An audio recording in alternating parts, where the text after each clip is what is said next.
Welcome to another live stream edition of the Hard Rock Show. I'm Andrew. I'm Dave. And I'm Jeff. I'm Bill. And I'm Conrad. Excuse me, I just spat my teeth. Oh, well, that got us off to a good start. Well, a delay here. Yeah, you've got some lag there, Conrad. We'll see how well that settles down. Hopefully, it'll work itself out soon. Definitely have some lag here in the UK. Okay. Well, no, maybe because I'm on the other side of the planet. Yeah, this will be fun. All right.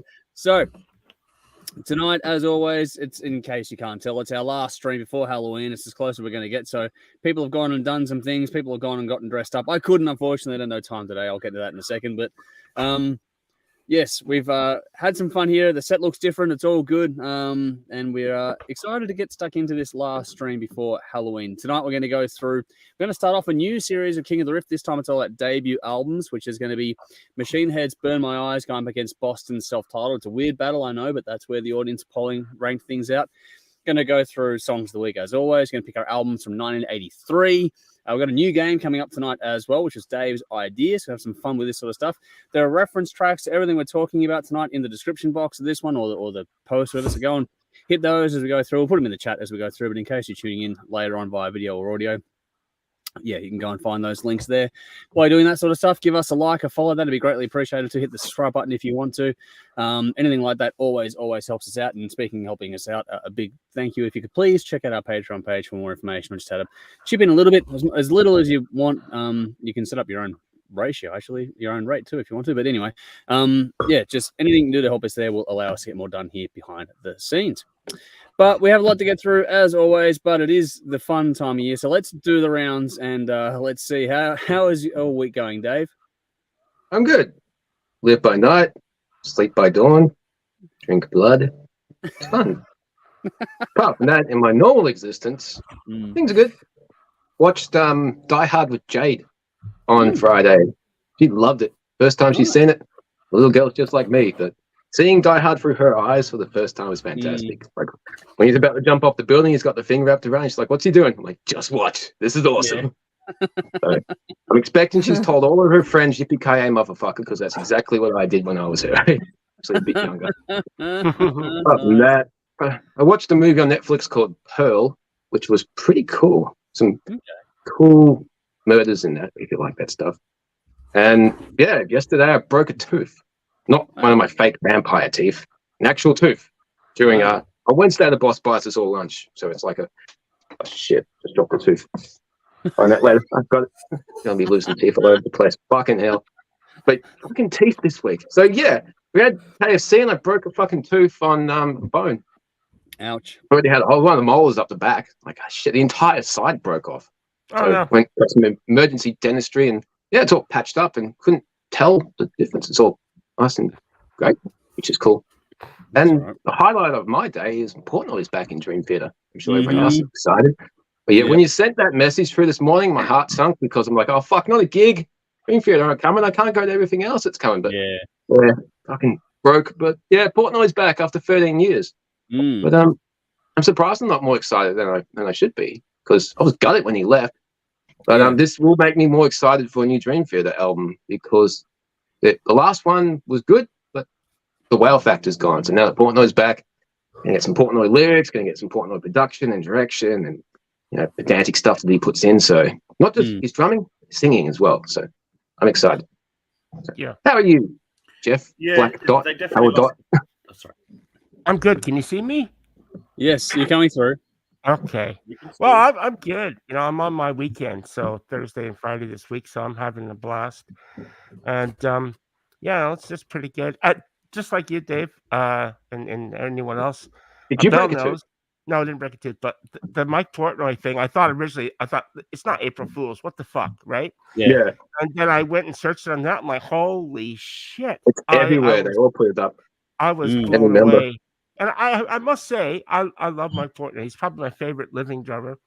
But I really feel bad for Mike Mangini because, when you watch when they did the Find a Band thing back in I think it was Discovery Channel did it.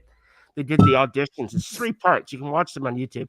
Yeah. And great, and he was like, this is like obviously a dream. Hi, Conrad. He'll be back. I think he's just speaking of lag. Yeah. Morning, Wade.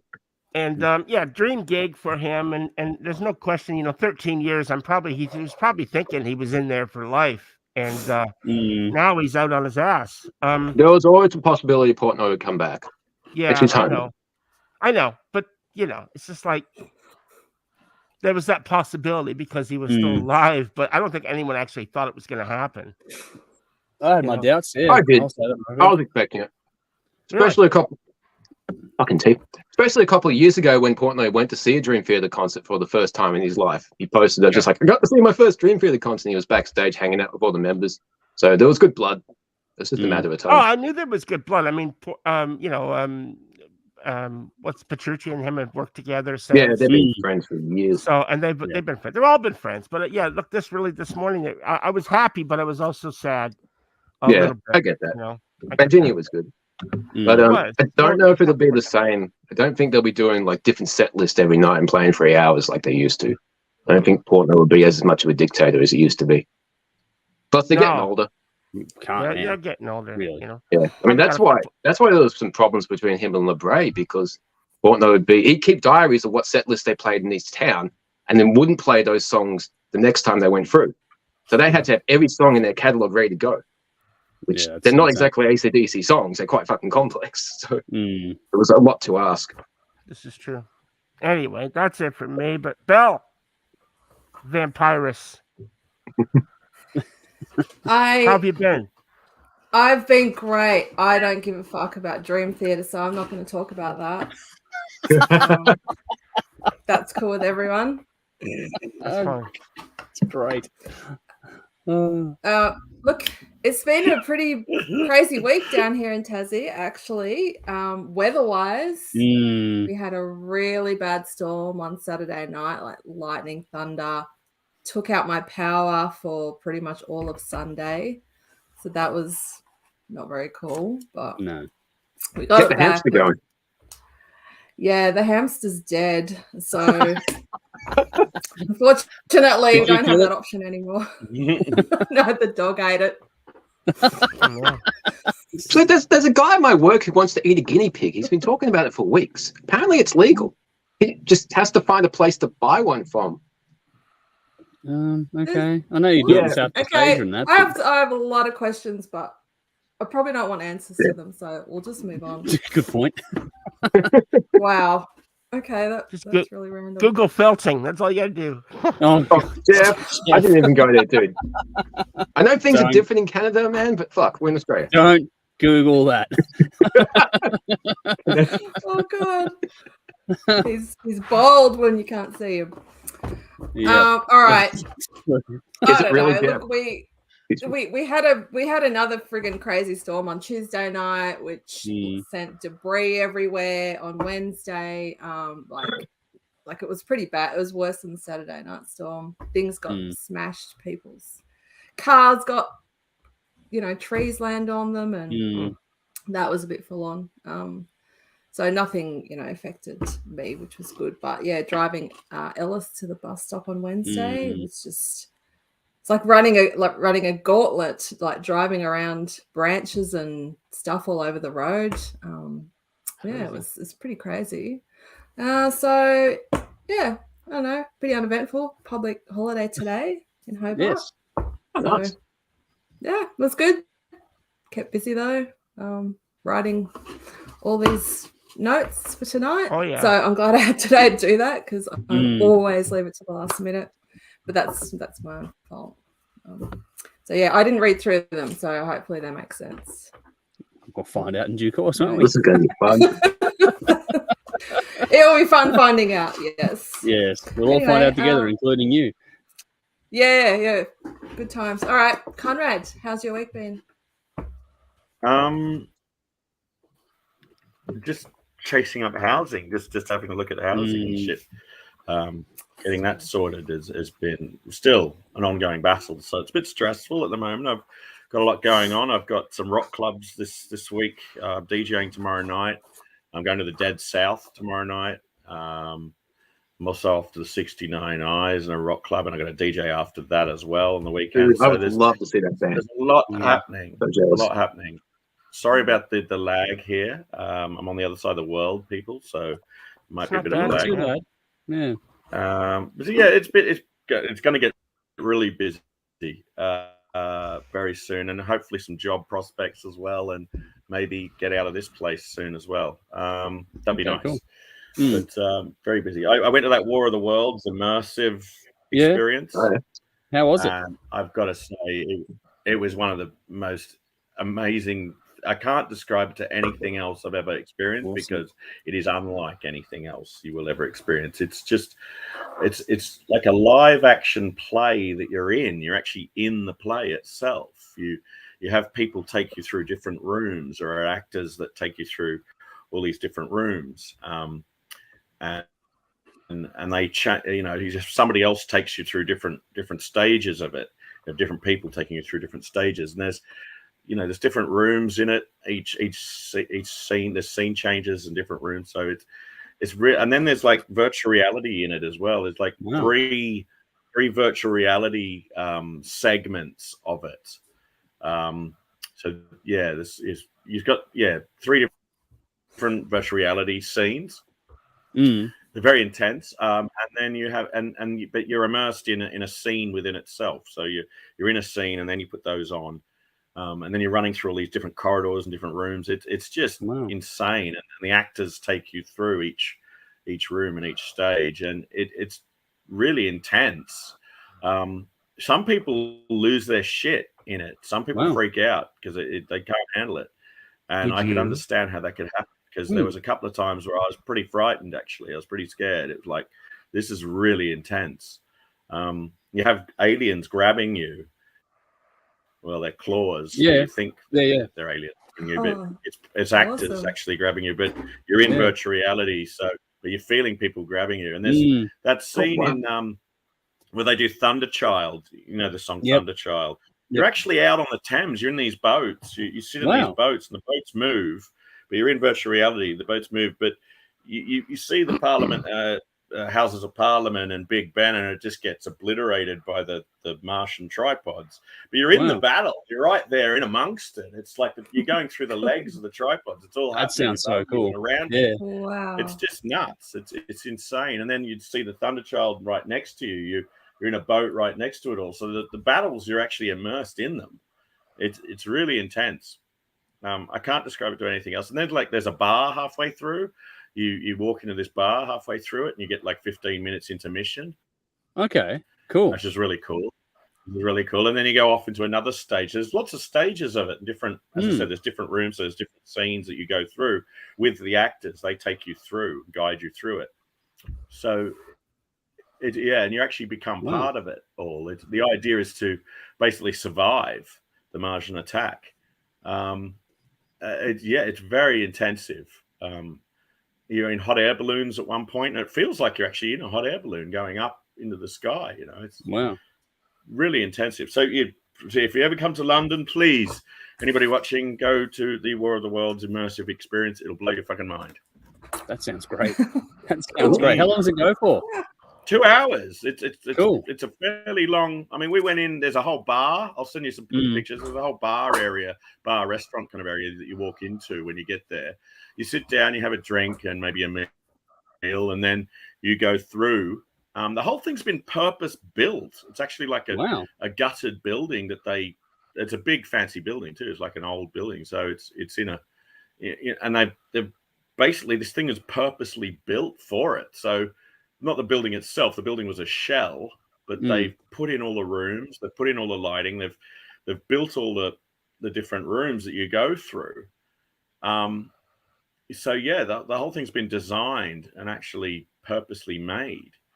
It's not like they've come in and fitted out another place and used what was already pre-existing. What they've done is built it in an empty shell of a building, so it must be fucking huge. The building is huge. There's a lot of rooms I go through, an awful lot of rooms. Yeah. You're in the trenches in the First World War. You're in the trenches, running through the trenches and ducking bullets, and you go through like holes in walls. people pull cabinet. You end up pulling a cabinet away and running through a hole in the wall, and you go down a slide, and it's there's a lot going on in it. And as I said, it's like the whole experience takes about 2 hours. Cool. And you come out of it. You come out of it pretty mentally and emotionally quite exhausted, because it's a real bombardment on the senses. I actually there's a couple of points I was pretty frightened, actually. Definitely. So yeah, cool. Thoroughly recommend it. If you ever come to London, I'll take you guys by all means. Yeah, absolutely. If I get there, fuck yeah, I'll go and do that for sure. Yeah, absolutely. Other than that, what have I got? Gigs coming up. Dead South tomorrow. Really looking forward to that. And some DJing, some clubs this week. That'll be fun. So yeah, bit going on. To our international viewers.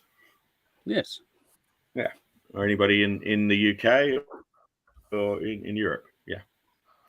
Cool. Sorry about the lag. No, you're right. You're all good. It seems to have settled down quite a bit now, which is good. I think it's much better now than it was before. Before it was really noticeable. Now it's much tighter, which is cool. I'm seeing it, but yeah. I can see the it's working better from our end. So if you're able to ride it, then we're doing well. My week was pretty good, and then we got a nice big storm warning yesterday. So where Bell put up with a storm earlier in the week, now it's my turn tonight. So we spent today literally battening down the hatches, for lack of a better term, just getting everything secured, put away, because I'm not sure, but the predictions are that where we are, it's going to be like a nexus for like 3 different wind patterns to come through and really just go haywire and cause a whole lot of shit. We could get up to 20 mil of rain, and there could be up to 5 centimeter sized hailstone. So it was like, let's see what happens. So I've been just sort of getting everything prepped and ready to go for that tonight. I was expecting it to hit earlier today, so it's kind of good that it hasn't hit us yet, because we're here and doing this. But I'm waiting to see what's going to happen between now and the end of the stream. So, Dave, if it all goes pear-shaped, you're taking over. Just so you know. I'll do my best. An eternity of practice. Yeah, I know. You have no faith in me, Belle. I could run things, I'm sure. You're on the Aldi wine. That was my first thought. Like, oh shit, this could go. Hey, as soon as Andrew drops really out, within a minute, we're all doing shots. Yeah, well, there we go. What happens? I'll watch it back later and laugh my ass off. Yeah. Around that, it's been an eventful week. Snakes have started coming up now. We had our first snake come through our camp here, which was fun the other day. Keeping the dog away from the snake was always interesting. So that snake with little green tree snakes, it wasn't too bad, non-venomous kind. So we sort of got to go back up in the tree and up it went again. Had that going on. So what else? Well, I was doing editing and that for the networks, and that'll be my bin later on. There'll be some time with my bin later on, which will make sense. But yeah, that was a bit of fun over the last 24 hours as well. So been up and down. Everything's good, but it's like just those hurdles you don't expect sort of coming through at the wrong time. It's like, for fuck's sake, just give me 24 hours just to settle down. But it is what it is. Everything's good. It's just got to get through tonight and see what happens, because tomorrow looks like to be sort of consistent, sort of rainy weather. Nicole, you'll be probably in the same sort of boat as me, actually, keeping an eye on the weather. Been some fires not far from here as well. So we had all sorts of stuff going on. We're all sort of watching for dry lightning strikes and that too. So it's a bit sort of fun and games, because everything, I don't know about you guys, but everything is just so tinder dry up here right now. So if one thing goes, it's just going to go boom. So just sort of waiting to see what happens over the next sort of 24 hours or so. But if it starts to rain nicely overnight, not too windy and stupid, then it'll be good, and it'll give the ground a nice big soak, which would be nice. It promotes new growth, which is the problem later on, but at least it'll dampen things down for now. But fingers crossed, we'll see what happens. So far, so good. The weather patterns seem to be missing us. So where they thought it'd converge, it hasn't happened. So it's sort of like missing us. But I'll see what happens between now and the end of the night. Let's go to the audience. Andrew's here. Good evening. Good to see you, buddy. Hopefully you're keeping well. Same with Nicole. You'll be, like I said, you'll be here for the weather as well. Going right back to the start now. Rowan's here. Good to see you. And Michael's gone, whoops, wrong stream. Okay. We're a bit different this week. Yeah, I know. We're a bit different this week. Adrian says, what's up, mates? We're all good. Hopefully you are as well. Michael's gone, oh, hang on. Yeah, here we go. So evening all. Then Adrian's gone, love the costume, Belle. So there we go. And Nicole's gone, what a sexy blanket. I can't. I've contributed nothing. So don't ask me at all for anything tonight.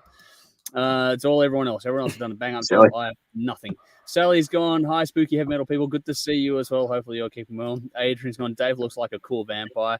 Dave does Halloween very, very well. And I have to say your costume's gotten better every year, to be honest. I scared the crap out of Jay the other day when I tried this on.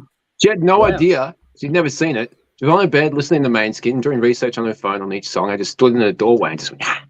She's like, ah. Well, that'll do it, Dave. And then I scared her today because I said I'm going to pick you up from high school dressed like this. Oh, well, that's a different kind of scare. Yeah, That's a different kind of scare. That's a better kind of scare, actually. In a lot of respects. That's even more scary. Yeah, to a young girl, that is scary, but it's more fun for the adults. That's a vampire. I'm a real vampire. Hello, your friends. Darren's gone, what the fuck? Well, yeah, that's us tonight. Edge Crusher, evening all. Good to see you again as well. And Adrian said Conrad looks like a cool biker. He's gone for the Eddie Munson look. We've gotten everything. But Eddie Munson, because of you, easy rider, man. Hellfire Gone out Club. to discover America. Yeah, the Hellfire Club be on there. And then Sally's going, oh wow, I just noticed Jeff's one is going to be like a sneaky one tonight. It's going to be interesting. But Adrian's gone. Is Jeff going to make a grand entrance? We'll see. Fantastic. Yeah. Terry says hi, guys. What do we got? Adrian says, my bad. Cool costume, Jeff. So there we go. Jeff, can you see out of that costume? Or can you see, Jeff? No, not really. Okay. So he's doing everything by ear. Vinny, of course. Vinny's gone, good evening, legends. Is that the Gimp from Pulp Fiction? Yeah, the techno version of it. Zed's dead, baby. Zed's dead. Adrian's having a good chuckle at Bell there, and Adrian's gone, I've been on the wagon for 4 days and I'm a mess. Well, there we go. Oh, dude. Yeah, I know. Cheers to that. I know, right? Guys here as well. Good to see you over in Denmark, I believe, from memory. Greetings, Antipedal Rockers. Nice to see you again, as always. Same with Vinny. If Dave's taking over, we're doing horror movie streams, not safe work edition. Well, that will be fun. Yes. Yes. Oh, we'll just stream. We'll just do a watch along with Deathgasm. It's the fucking best movie ever. Here we go. And Nicole's going, yes, for the weather stuff. Yeah, we're all on sort of weather watch up here up north, so it's a bit of a fun and games for the cycle. All right, we've done that. Let's move on, have some fun. We'll get to try and get through as much as we can tonight before shit does hit the fan in more ways than one. So while Conrad's rearranging his set, I'm going to throw him in the deep end here because we're going to go to his song of the week first in a predetermined random order. So in the description box, let's see who got through this one because this was a very last-minute addition to the repertoire of things to do today, but it is actually just for something different. It's it's all good. It's a track from Melbourne band The Ugly Kings. It's a track from Melbourne band The Ugly Kings. It's called Technodrone. It's in the comments in the description box, so make sure you go and check that out while you're doing it. Before we do, Nicole's gone, lots of rain here at the moment. Well, hopefully it's not doing any damage to you over there. So hopefully you're staying safe. Please look after yourselves. And thank you for the message again the other day when the fires were not far from us too. So also looking out for each other up here, which is good. So Nicole, stay safe. Yeah, if you need anything, let us know. But yeah, Ugly Kings, Technodrone is in the description box, in the comments. It is from the album Strange Times, released back in 2021. Now, Conrad usually is the one that dive into the archives and pull things out. So what made you go for this one this week? I know you're a big fan of the band, but was there a particular reason? Just this one's not too old. It's a couple of years ago, which for me is modern. Yeah, true. Good point. Yeah, I can't find. Well, I can't. I'll surprise you and find something current. I might do the new Rolling Stones record next week. We'll get something off the new Rolling Stones album. Okay. Yeah. I think Dave already got paid the new Judas Priest, so got beaten to that one. I love this band. I just think they're probably my favorite Melbourne band, if not my favorite Australian band for the last few years. These guys just smashed that. I think these guys are phenomenal. If you haven't had a chance to see these guys yet in and around Melbourne, please do go and see them because they will rock your balls off. They are signed to Napalm Records, which I love a lot of the stuff that's on Napalm, actually. Like Jeff likes the that label. What's that label? Frontiers.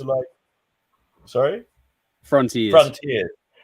He's a big fan of Frontiers. I'm a big fan of Napalm Records. I think they've got some great bands. And to see a band from Melbourne on Napalm is just phenomenal and such a different band compared to some of the other stuff they've got in their Definitely. Catalog of bands. I just think there's something about these guys. They've got a unique sound. You know, it's fans of Clutch will probably like these guys. They're just there's something about them. I think that's quite unique, and I won't say totally original sounding, but I don't know. There is something definitely.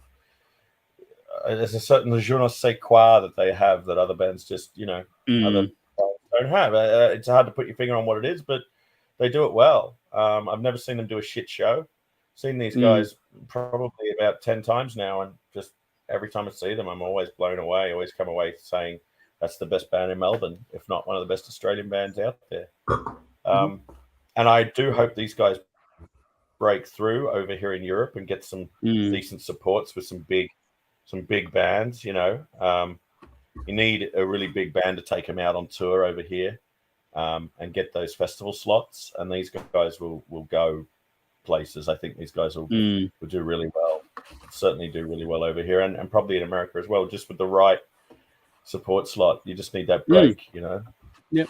It happened for Airborne, so if it can happen for Airborne, I believe it can happen for these guys. And I think these guys are a little bit more interesting than what Airborne are doing. I'm not taking that away from Airborne, because Airborne are a great live band, but these guys are also a phenomenal live band, just in a different way, and they've got something maybe a little bit more interesting going on.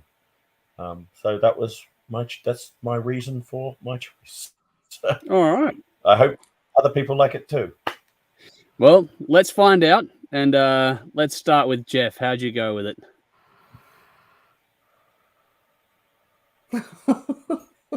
I'll take Jeff. That as a no.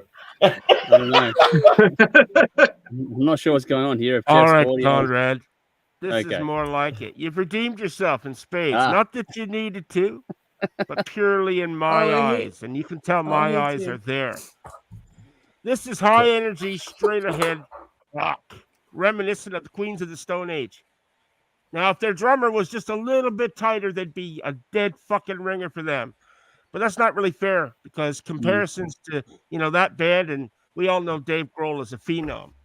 But truth be told, I really like these guys. What's more, they didn't have to win me over with repeated listens. It was apparent as soon as I heard them that they meant business. And it seems that business is good. Hailing from Melbourne, why haven't I heard of these guys? Or if I have, I simply don't recall. So more shame me. Please go see them. Please go see them. I will. But these guys have a familiar sound that still retains a uniqueness that keeps them fresh. Yep. The singer reminded me of a blend of Jim Morrison, yep, Glenn Danzig, and maybe just a pinch of Peter Steele thrown in there for good measure. Yeah, I get that actually. Yep. Now you mention it. It all culminates in a vocal style that, while isn't completely unique in the music world, it's done with enough style and flair to keep it refreshing, and I like it. It works. I also really like the no-nonsense, no-frills vibe that you get with this band, an economy of sound in their playing. They don't overdo it. They play exactly what they need to play for the song. So I listened to the song with headphones at first, and after that, I watched the video for my second helping. It was a simple video, but it didn't detract from the song. It was straight ahead rock, just as I imagined it would be before I even saw them. So thank you, Conrad, for bringing these guys to my attention. And if this band has been showcased on this show before, I don't know if they have, but more evidence of my shame. A big thumbs up. I have mentioned them before. Yeah. Well, for mine, I've got the next cab off here. We've interviewed them on the show and followed them for quite a while. Actually, played a lot of their clips. A long-time fan of ours, Stephen Moore, bless his memory, kind of thing. He was a huge champion of these guys, and so we've been following this band closely for forever and a day. And what you said, Connor, about seeing them live is absolutely true. They're second to none. They're very different. What they do individually, like you could ask, you could make an argument that individually, the individual pieces aren't doing anything quote unquote brand new, but it's the chemistry, the connection they have with each other that brings something unique to the fore. And it's almost like a crooning stoner metal rock kind of vibe. It's a really interesting band. these guys do their particular style of music, which is that sort of droning thing from the stoner rock side of things. But there's the vocals are what makes this band really jump out for mine. It's that crooning quality to it, but there's not many like this out there at all. You got, like I said, the fuzzy tones and vibe from the stoner rock world, but the energy, especially in this track, is much more like what Jeff was saying. It's much more just straight ahead hard rock. The use of space in the chorus gives extra impact to the vocals, and the lyrics are great there. And speaking of lyrics, these guys are fantastic storytellers in all of their songs. This song is no exception. If you go and see them live, listen to their albums, the songs from beginning to end, every single one, and the journey you go on from one song to the next and within the albums and seeing them live, you're always in for a hell of a treat. These guys are fantastic. In this song in particular, there's a little change up later on just to basically have the bass and the vocals, which accents those two things there. That was a really good touch there, and it helps you to understand why the emphasis is on the vocals. And when you hear them do, not in this case, but they do slower songs, and when you get those slower songs and those vocals really come to the fore then in that setting, and they work brilliantly in the more up-tempo stuff. When they come out in the slower stuff, there's a depth of quality to it. I know that Jeff mentioned a whole bunch of things there as well, but you could imagine like a more baritone version of sort of Chris Isaac in the vocal sort of approach to this going on as well, which is really cool. Like I said, this is a more rocked up one. They do everything from this sort of stuff. This is probably one of the more up-tempo songs for them, down to sort of slower, more croony stuff. But if this song gets your attention, there's a fair chance you're going to enjoy the rest of what this band has to offer, because these guys are fucking good. Yeah, I don't know. I've got a lot of love for these guys. I hope that, Conrad putting the spotlight on this puts people like Jeff and others that haven't been really aware of this band for whatever reason, more onto them now, because these guys are fantastic. They're signed to a great label, and as has been said, fingers crossed things go well. Love them bits. This is a no-brainer for me. This is a massive, massive thumbs up, so I'm very happy it got put forward. But now let's throw to Dave, because I know he knows the band well too. Oh, yeah. So when Conrad put this in the chat this morning, my first reaction was, for fuck's sake, you know that we can't get shit done. You're lucky I clicked on the link because there was no preview. I saw, Ugly Kings. You're lucky I know this band. You're lucky I'm familiar with this song. I fucking love this band. I saw them at Cherry Bar opening for Massive before they even had a single out. Yeah. And it was the voice that drew. I was at the bar getting a drink, and that fucking voice just boomed out. Like, holy shit. I get right to the front, stood at the front for the entire set, and then I introduced myself to the band. Like, fucking love what you guys do. That was amazing. And I did phone interviews when we were doing the radio show back in the day. But we've been following this band since the early days, and I just love seeing them getting bigger and bigger. They are an awesome band. I've seen them a bunch of times. Guitar tone is awesome. Nice, warm, fuzzy tone. The song has lots of energy, killer riffs, and a catchy groove, but they've got that in all their songs. So if you haven't heard them before and you like this song, definitely check out more, because it's pretty much what they're all about. Pretty much what you hear on record is what they create live. There's no studio trickery or anything. This is what this band sounds like. It's just honest band playing instruments, coming up with cool tunes. The chorus is a massive earworm. I like the dark feel in the verses and how it brightens for the chorus. They always shift the mood.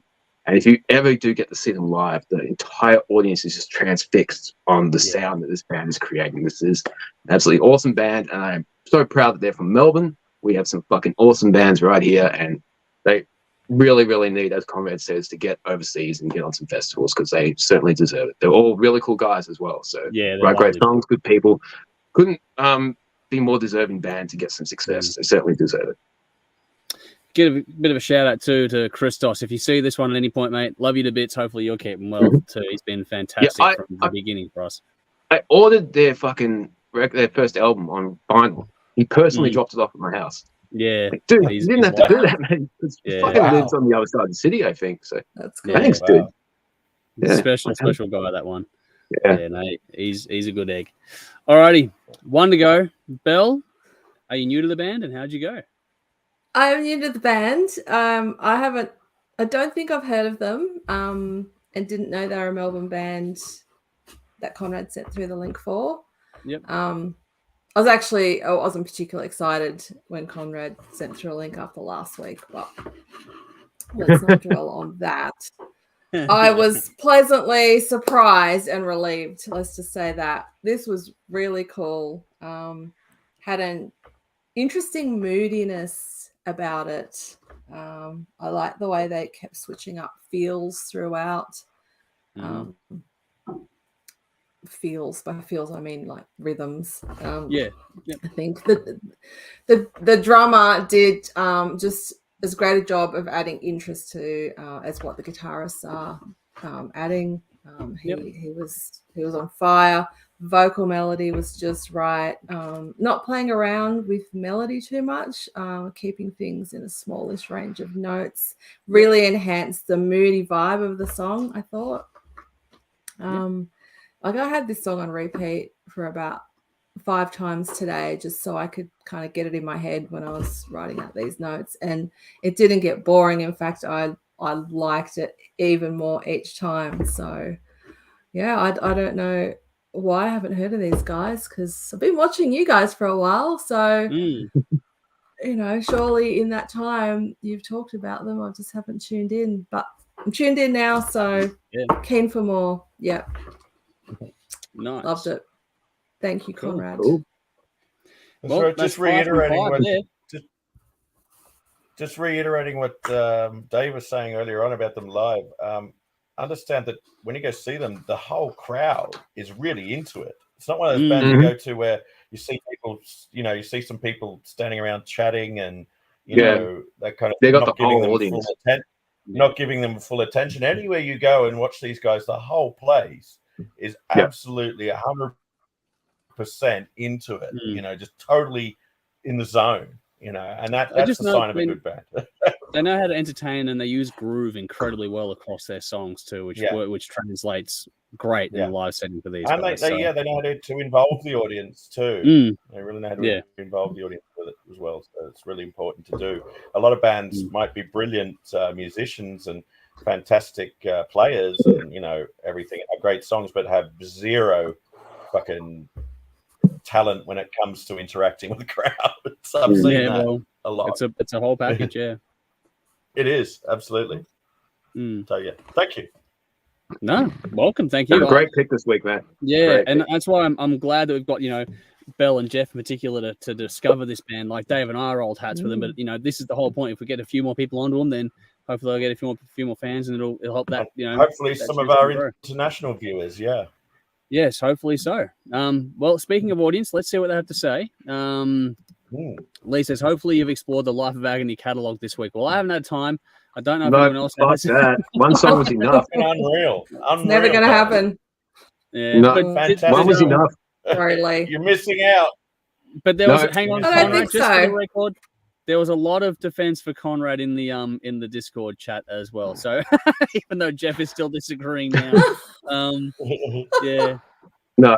But Life is too short to listen to crap. Anyway, man, family saying cool set tonight all. Thank you for that. I'm the lowest effort of us all, but everyone else has put in the great work there, so everyone deserves the credit there.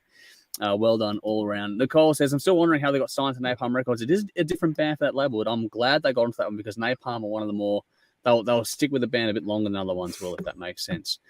What do we got here? Lee says the Ugly Kings playing final show for the year at the Beast on the 25th of November. Like Conrad said, always a great show. So get on down, people, if you feel so inclined. Thank you for the hot tip there, Lee. And here we go. Adrian Beast? says, I think it's in Brunswick. I think it's in. Oh, correct me, I've Lee, if I'm wrong. Before. Yeah, if Never I'm heard of wrong, the correct Beast me, Lee. before. But I think it's in Brunswick. Wow. Adrian says straightforward vocals remind me a bit of Danzig, so we get that there as well. The Danzig vibe is coming Russell's through. way better than Danzig. A much better singer, yeah. Don't listen to Danzig does Elvis and put that to this comparison. This guy smokes Danzig in that regard.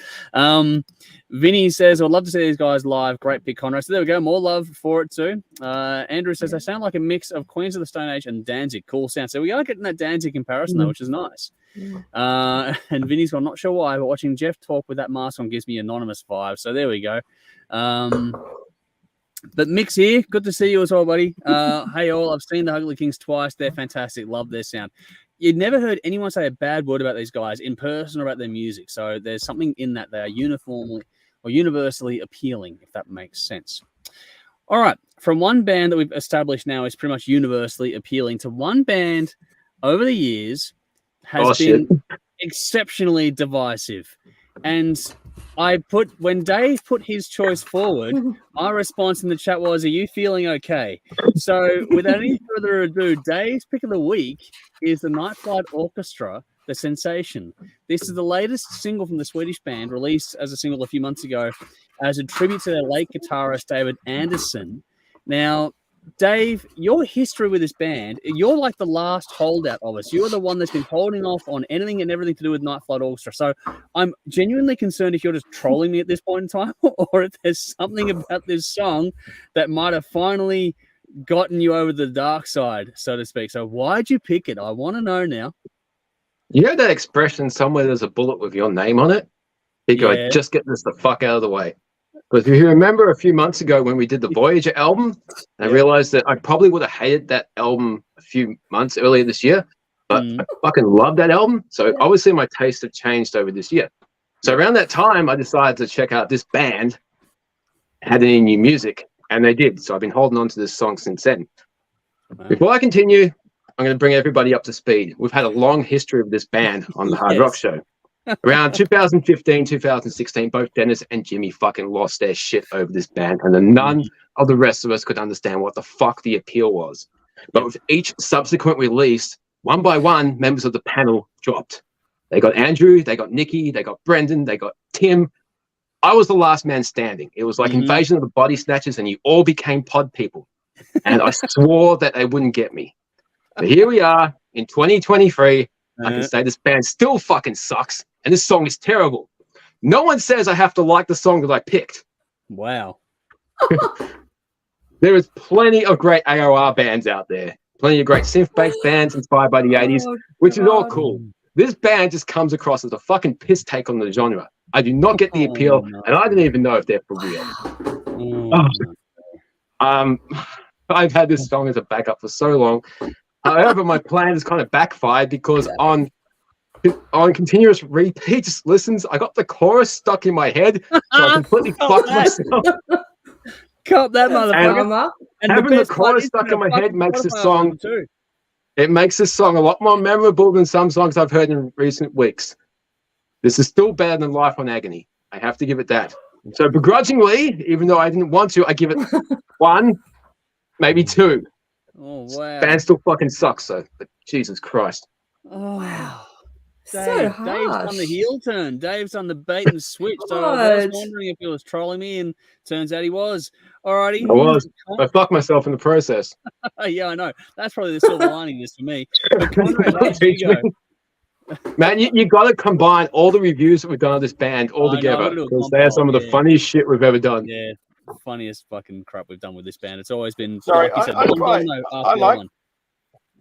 I like this. I thought it was quirky. I quite like the quirkiness of it. It reminded me of I guess like some AOR sort of stuff. It reminded me of Journey and Foreigner and you know Toto. It had that kind of vibe to it. So I don't know. I quite enjoyed this. It was different, you know. So anything quirky is for me is good. I looking at the album cover or the artwork, I was expecting them to be like this heavy kind of priesty, thrashy kind of thing, you know. And then I saw them advertised. They're coming out to Australia. I thought, I remember, and I looked at it and thought, oh, this looks like this will be interesting, like some sort of heavy metal band. But then when I saw this clip, I was like, oh, okay, this is not what I thought it would be at all. And look, I'd go see it. I'd definitely go see it. I might not buy it, but I'd definitely go see it. And I do that. There are a lot of bands I'll happily go see and repeatedly will go see. I might not own it on album, but I'll quite happily go watch them several times, you know. Yep. I'm happy to do that. So, yeah. So this gets a thumbs up from me. Nice. All right. Well, Dave, I'm going to rebut because, for fuck's sake, really? You had to go. Man, just think back to your first review when we first heard this band. You hated them too. I get it, Dave, but at the same time, I've been on the bandwagon a lot longer than I was off the bandwagon. You're a pod person now. They got you. So I'm going to fucking defend this shit. I love this band to bits now. Yes, I wasn't sold on the first album I heard. Jimmy and Dennis were fucking off the rails. it doesn't help when people build it up so much and nothing lives up to the hype that someone has made it, present to you for. So you're up against it from there. So the first album had that sort of going against it for me. I'm like, what are you two talking about? But since then, as we've gotten through it and you listen to it without that level of expectation, if you go in there with actually diminished expectations, you work out that the charm for these guys is just that they're a good, fun rock band. They're not rock. Yes, they are. Shut up, Dave. Oh. They're very upbeat. This one has a splash. They want to be Duran Duran. Oh, don't do that. Dave, with each argument, you're diminishing the credibility of your argument. I think that this one, I get the splash of pop because there's definitely a splash of pop to the music. For those that don't know, this is Bjorn's solo work doing the vocals on this too. It shows another completely wonderful side to his vocal showcase ability. But it's catchy, it's energetic. These guys are incredibly good at what they do. It's not going to be for everyone. I'm not going to sit here and say it is, but the melody and the harmony on this is fantastic. Dave, I'm going to put you on mute. I'll put my fangs in, then I know I can't talk. While Bell's set's falling apart again, like last week. Sorry, Andrew. No, don't be. It's all good. You're not sexually abusing a skeleton this week. No, she's not dancing with it. I should get that footage from behind the scenes. Oh, she's done it again. All right, I'm good. Hey, there we go. I'm good. Sorry. Yeah, just let it go, Belle. And next time it falls, just let it fall. That'll be funny. I'll loop that for you. Let the bone go.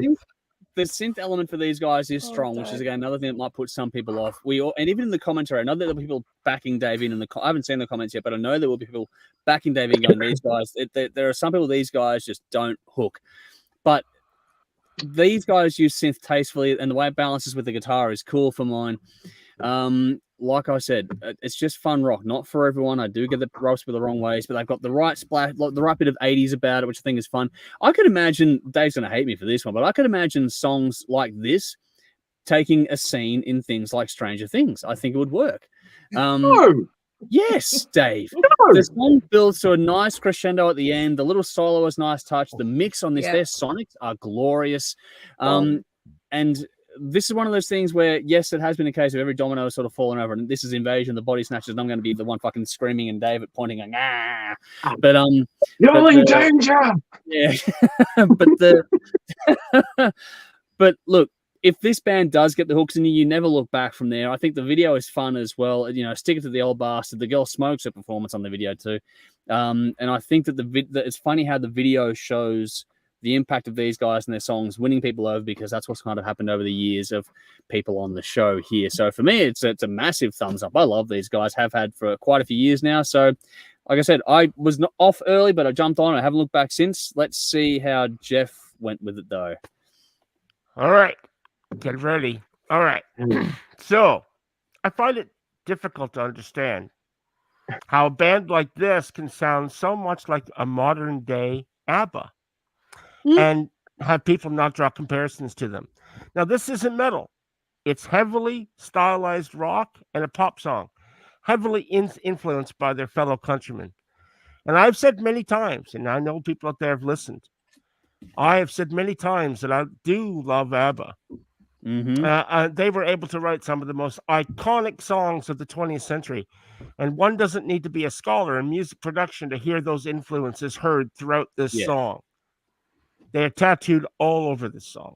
Even just the male and female vocal aspect of it alone. That's right. Is a first hook in that. Yeah. So to say otherwise would simply only be if you weren't very familiar with ABBA. But also heard, I could hear some Journey, Survivor, radio-friendly songs in the late 70s and early 80s.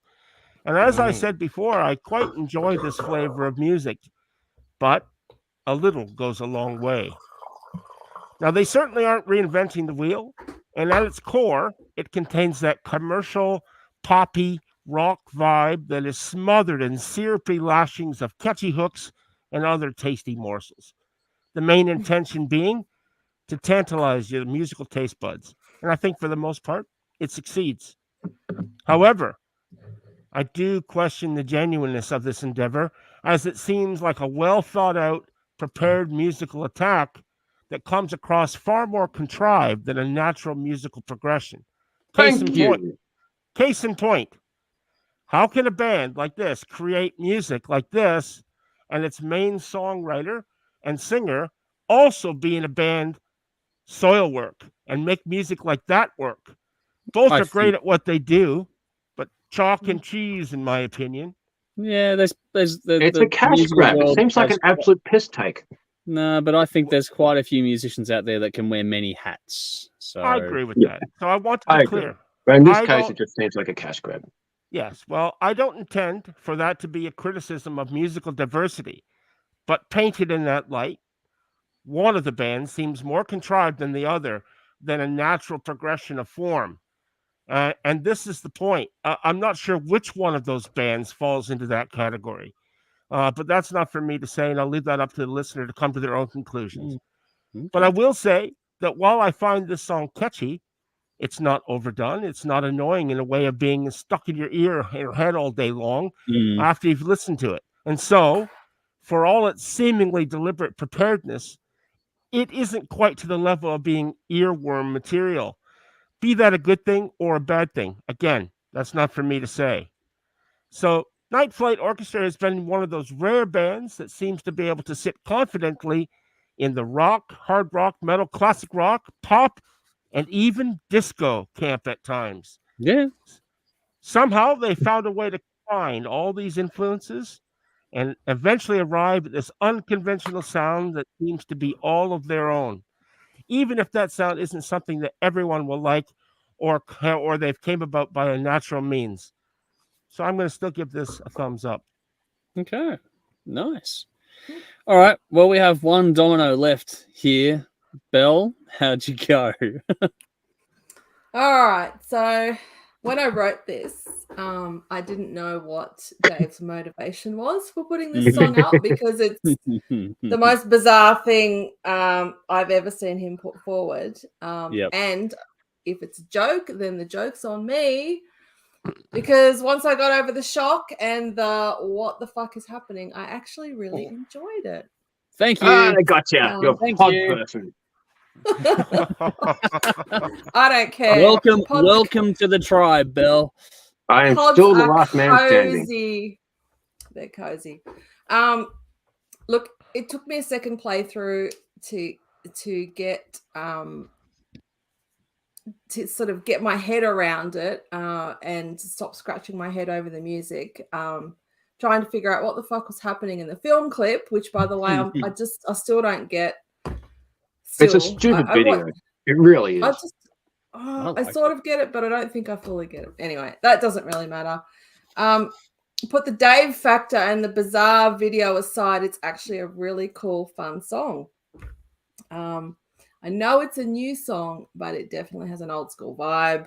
I couldn't really pin a decade to it. It's 70s, but has 80s feel about it as well. Yeah. But anything that gets me up and dancing is a winner in my eyes, and this song did.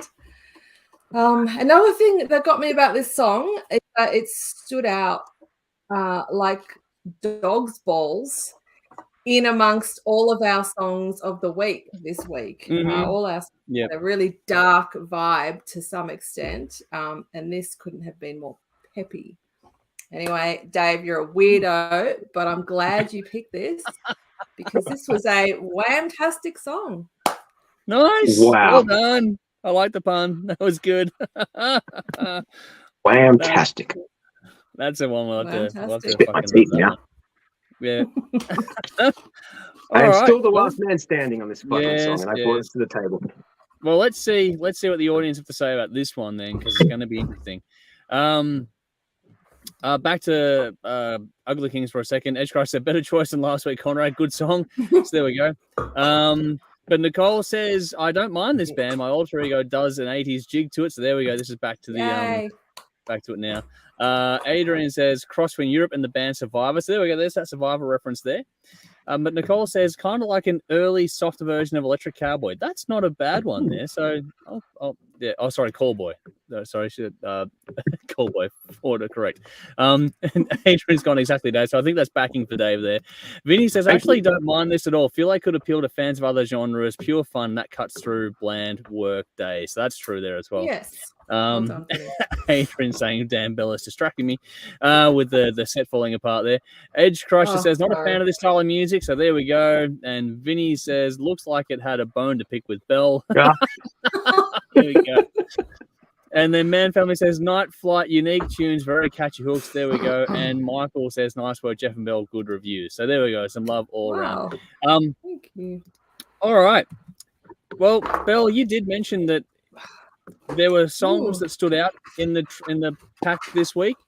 I'm going to argue that yours probably did as well. So yours is up next. This is Mental Cruelty with Nordlys.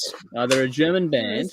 It's from the band's fourth studio album, Zwielicht, I think it's pronounced. Released in June this year.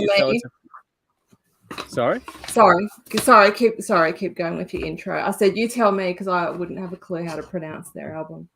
Well, it's not like two. It's spelled different to two. So I think it's Zwielicht. The CH is normally softer anyway in German, but yeah, Zwielicht. That's the band's fourth studio album released in June 2023. So this is Mental Cruelty, Nordlys. Interesting concept behind this song, but Belle, let us know why you picked it. So I struggled to find a new song this week that I wanted to put forward. I listened to heaps of new songs and nothing really jumped out at me. But there was some good stuff, but none that kind of cut the mustard. So, and I had a couple of old songs. Sorry, what? Sorry, Conrad, what was that? I think Jeff. Welcome to my world. Yes, there we go. Welcome to my world. Yeah. Well, I don't know. I think I still do better than you in that department. I struggle the same. I'll do you. Feel the burn. Yeah. Anyway, so I've been wanting to actually put a song by this band forward, so I thought, well, this is a good opportunity. I'll take it while I can. Yep. Plus, it was, I think, the last single that they released off their album. So it's the newest of their singles. So, Blackened Deathcore. How fucking awesome is it? I think it's awesome anyway. This song has the perfect balance of beauty and brutality. The beauty isn't just in the acoustic moments and the symphonic arrangements, which are truly beautiful. I hear beauty everywhere in this music, even in the brutality. I hear it in those atmospheric black metal guitar sounds. The lyrics are terrifying. Ancient Nordic gods and spirits wielding their powers by the northern lights. Holy shit, you better fucking run and hide if you can. There's a bit going on. The way that, so good. The way that Lucas uses his broad range of vocal sounds to give an emotive and entertaining narration of these lyrics is awesome too. He's got a real feel for what particular sound to use in the right place. The video looks amazing. That breakdown at the end, I think, Andrew, I said a couple of weeks ago that we should have a riff of the year category in the top tens. Yep. If we did, this would be my riff of the year because it is just insane. It's killer, and they just keep sitting on it all the way through to the end. It's awesome.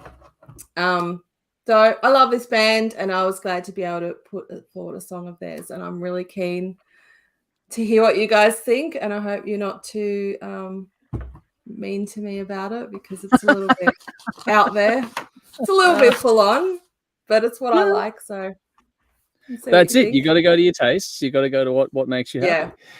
All right. Yeah. Well, let's see. Jeff, how'd you go? All right. Yeah, beauty and brutality. I like that. That's kind of reminded me of my marriage. Thank you, Bill. All right. So any chance you get, dude. Shit.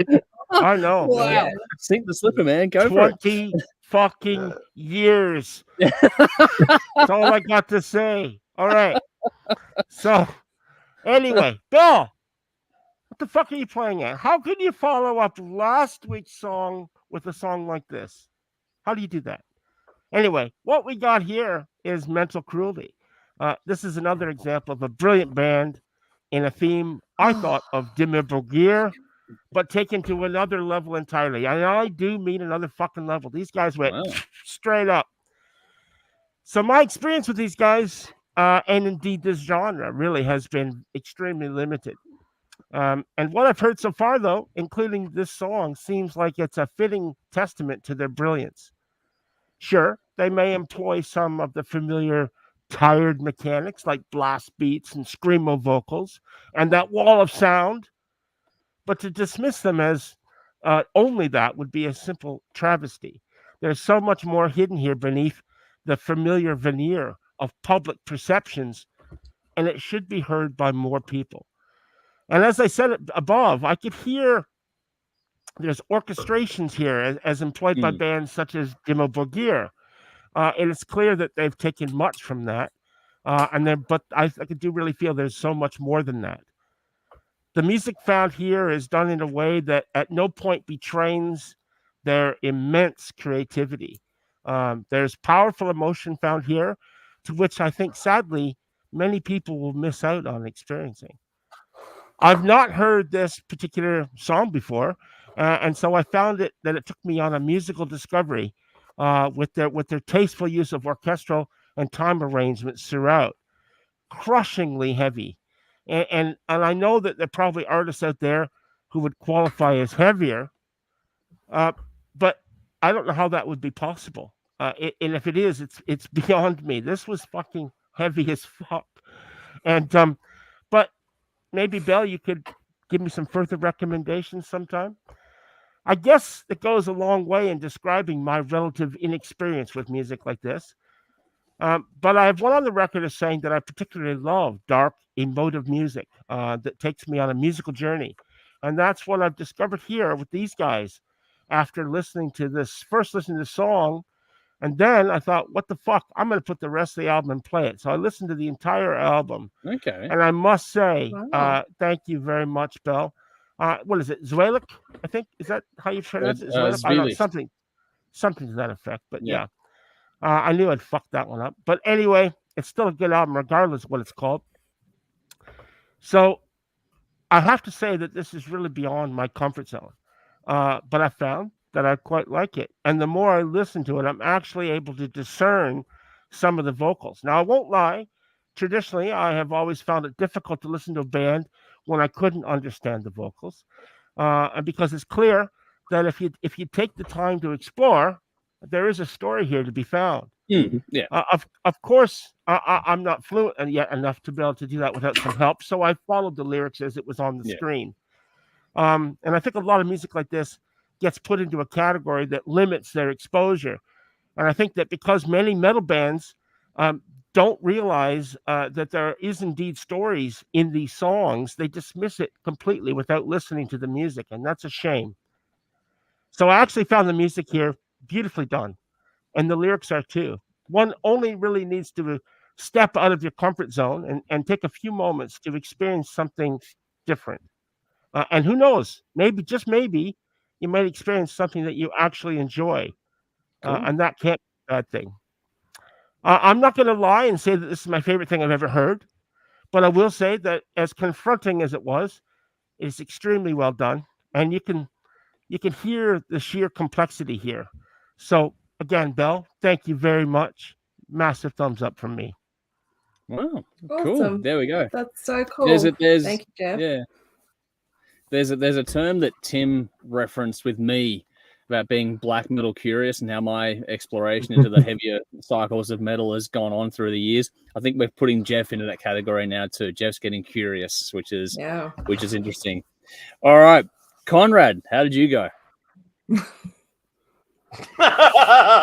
Here we go. Oh God, Conrad. Dear. Here we go. My God, how anyone can slag off Life of Agony and like this is beyond me.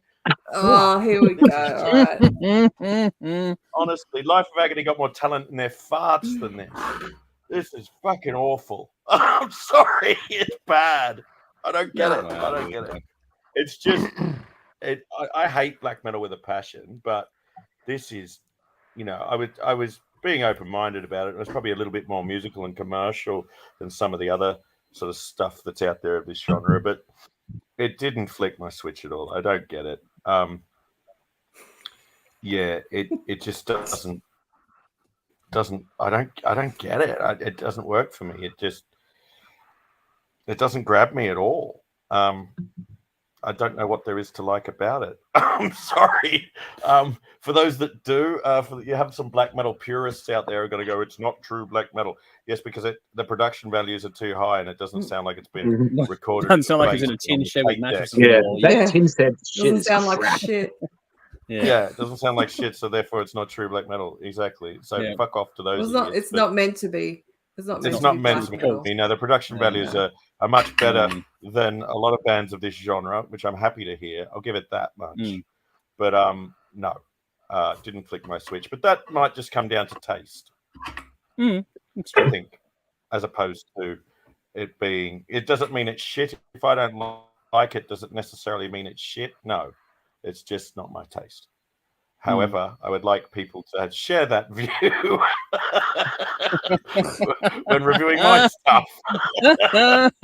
Here we go. Just because you don't like it doesn't mean it's shit. You have to be the change you want to see in the world. So there we go. There's one for you. Exactly. Just because I don't like it doesn't mean it's shit. I would like other people to take that on board as well. I liked your song. I didn't. It was crap last week. This week's was good. Last week fucking was good. Last week was. But it always goes in last swings week. and roundabouts, guys. It always goes. So, in swings You redeemed yourself this week, man. So no, it's a no from me. All right. But that comes down to taste. No, that's. I'm just gonna. I'll go next, and I'm going to just put myself firmly in sort of the middle ground on this one a bit. The lyrics are interesting. The interpretation of things like the Northern Lights across different cultures was a nice approach on things. And having listened to more of this style of music, lyric sheets always help. They're always fantastic.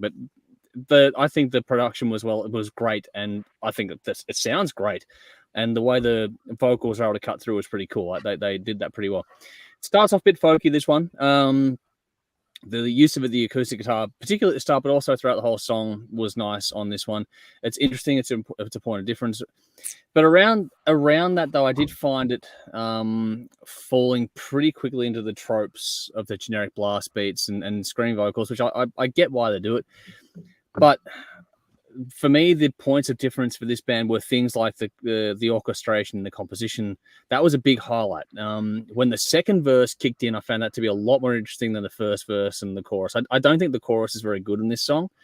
I think the second verse is much more interesting than the first verse, for example. So there are bits and pieces in this song that I really enjoyed. And other bits and pieces that, while it didn't turn me off, it was like, I've heard this before. It didn't do anything outstandingly original to me in some things. Like, it sounds good. It's got everything you want from the style right down to the clicky kick drum and all that kind of stuff too. It's got all little things but it doesn't sound like a tin shed with mattresses on the walls, which is fantastic. I like that it's balanced and mixed well.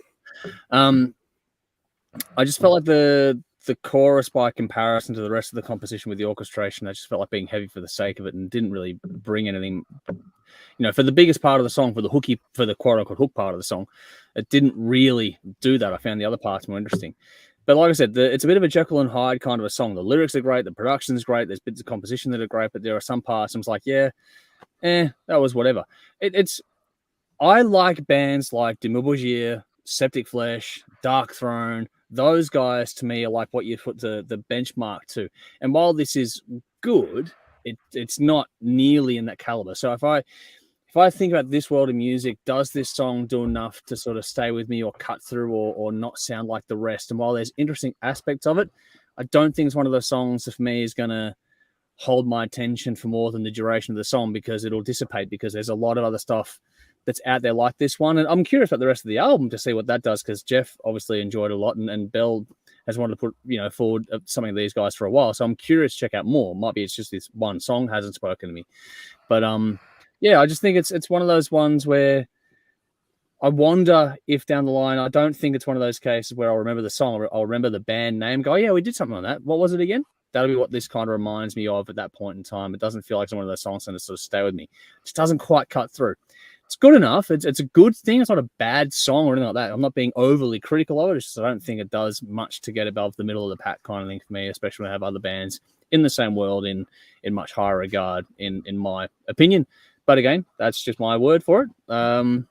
So it's a middle of the road kind of thing. It's not bad, not great. It's just okay. It's a song, and that's not a bad thing either. It just didn't really do much to sort of go, okay, well, it's just another song in a world that's flooded with music.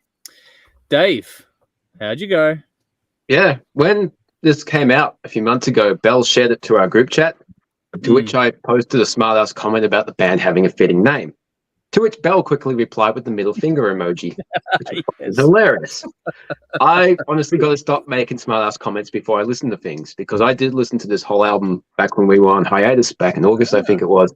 It didn't grab me as quickly as Septic Flesh's Communion. That album's fucking fantastic. But as this album went on, vocals became more coherent, and I found a lot of interesting things with the composition that made me go, well, what the fuck? So I was actually quite impressed with the album overall. The song in itself is pretty cool. Interesting story told in the lyrics, covering the ancient spirits who hold control over the world. It's quite a captivating tale if you're into that type of mythology and spirituality. The vocals are on the cusp of what I can handle.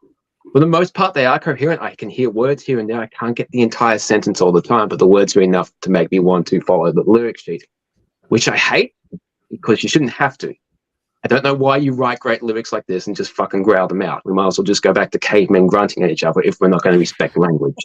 It's a style thing. It annoys the fuck out of me, because when you have lyrics this good, you don't have to be that harsh. I understand having to fit the power of the music, but be coherent. A lot of people can. I've noticed a lot of people can scream and still be coherent. Septic Flesh are a great example of that. There's no point having words if you can't understand them. However, it was enough to draw me in to make me read the lyrics, and the story is very captivating. So, like I said, on the cusp. Half of it's cool. It's just not there. My ear isn't trained enough in that, but this is enough to make me want to dig further.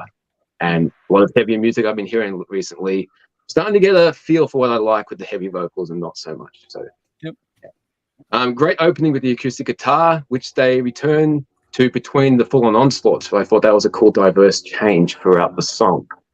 Cool symphonic elements after the second verse. The song has a really interesting structure, and it builds nicely.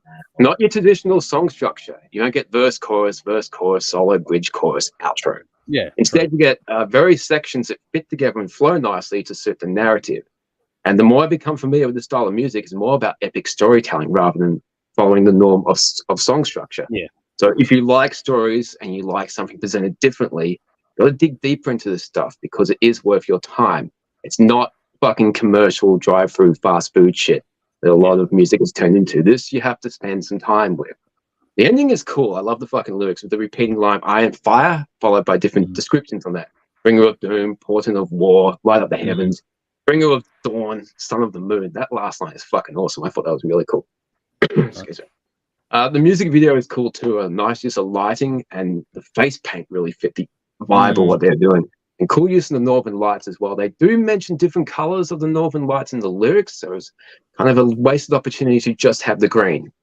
But that greenish hue was a nice contrast to the fire, so I thought that worked really well in my geeky movie video production style. Cool. But overall, this is very cool, and I do highly recommend the album too. So it is a challenging listen, but it's well worth your time. So Belle, cool pick this week. Thank you. Wow. There we go. Thanks, guys. Awesome. Sorry I wasn't as positive, but you know, it just No. You were honest, and you were nicer than Conrad. So all good. But yeah, Belle, I gotta thank you, because Tim was supplying us with so much of the traditional early tin shed black metal shit that I just hated it. But you're bringing up more modern stuff, and I am getting into that black metal curious style. So you're bringing some interesting stuff in. Once you start exploring it, it gets to be a very interesting world, which is a lot of fun. Good. It's just And it's not no just different. production too. The early traditional shit, they just chugged on the same note for way too fucking long. It's like they didn't know what else to do. And I would love bands like that to get as big as Metallica, where they have to play these songs every night. Be like, why can't we play a different fucking note? I'm so bored. Oh, I don't know. They enjoy their shows, and there's a difference to their live shows too, which is it's a different beast entirely watching those bands. So many live. crap bands from the early 80s. Yeah. But But I don't once like you get that into the stuff world, either. you'll find there'll be some that'll Yeah. get your attention and some that won't as well, because it is still there's a lot of bands in that world too. So we'll just see. There are a lot What of happens is- bands, and I think these one like Mental Cruelty and Lorna Shore, they're quite actually similar to this band. They're black and deathcore. They do use a lot of symphonic elements. They explore, they push boundaries, they kind of mix up genres, and that's what I like. I like kind of more experimental stuff. And this isn't actually my favorite song on that album. I just picked it because it was the newest of all the songs. Well, what is your favorite song? So if people don't like this one, I'll go and check that instead. I suggest going and looking at Forgotten Kings, because that is a really interesting song, and that cool varies throughout the whole thing. It has a bit of everything that they can do. So that's definitely my favorite song off this album of theirs, Forgotten Kings. Yeah, check it out, guys. Cool. It's definitely the symphonic element that brings me into it. That's my gateway. Yeah. Well, there's gateways to everyone for different things, which is the cool part about finding this world of music. When you start digging into it, there are things for everyone. You just got to find your right hook to drag you in a bit deeper.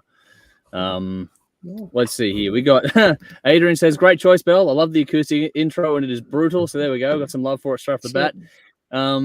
But Vinny says, sorry, Belle, I just can't do laryngitis metal, but you look $1 million this evening. So there we go.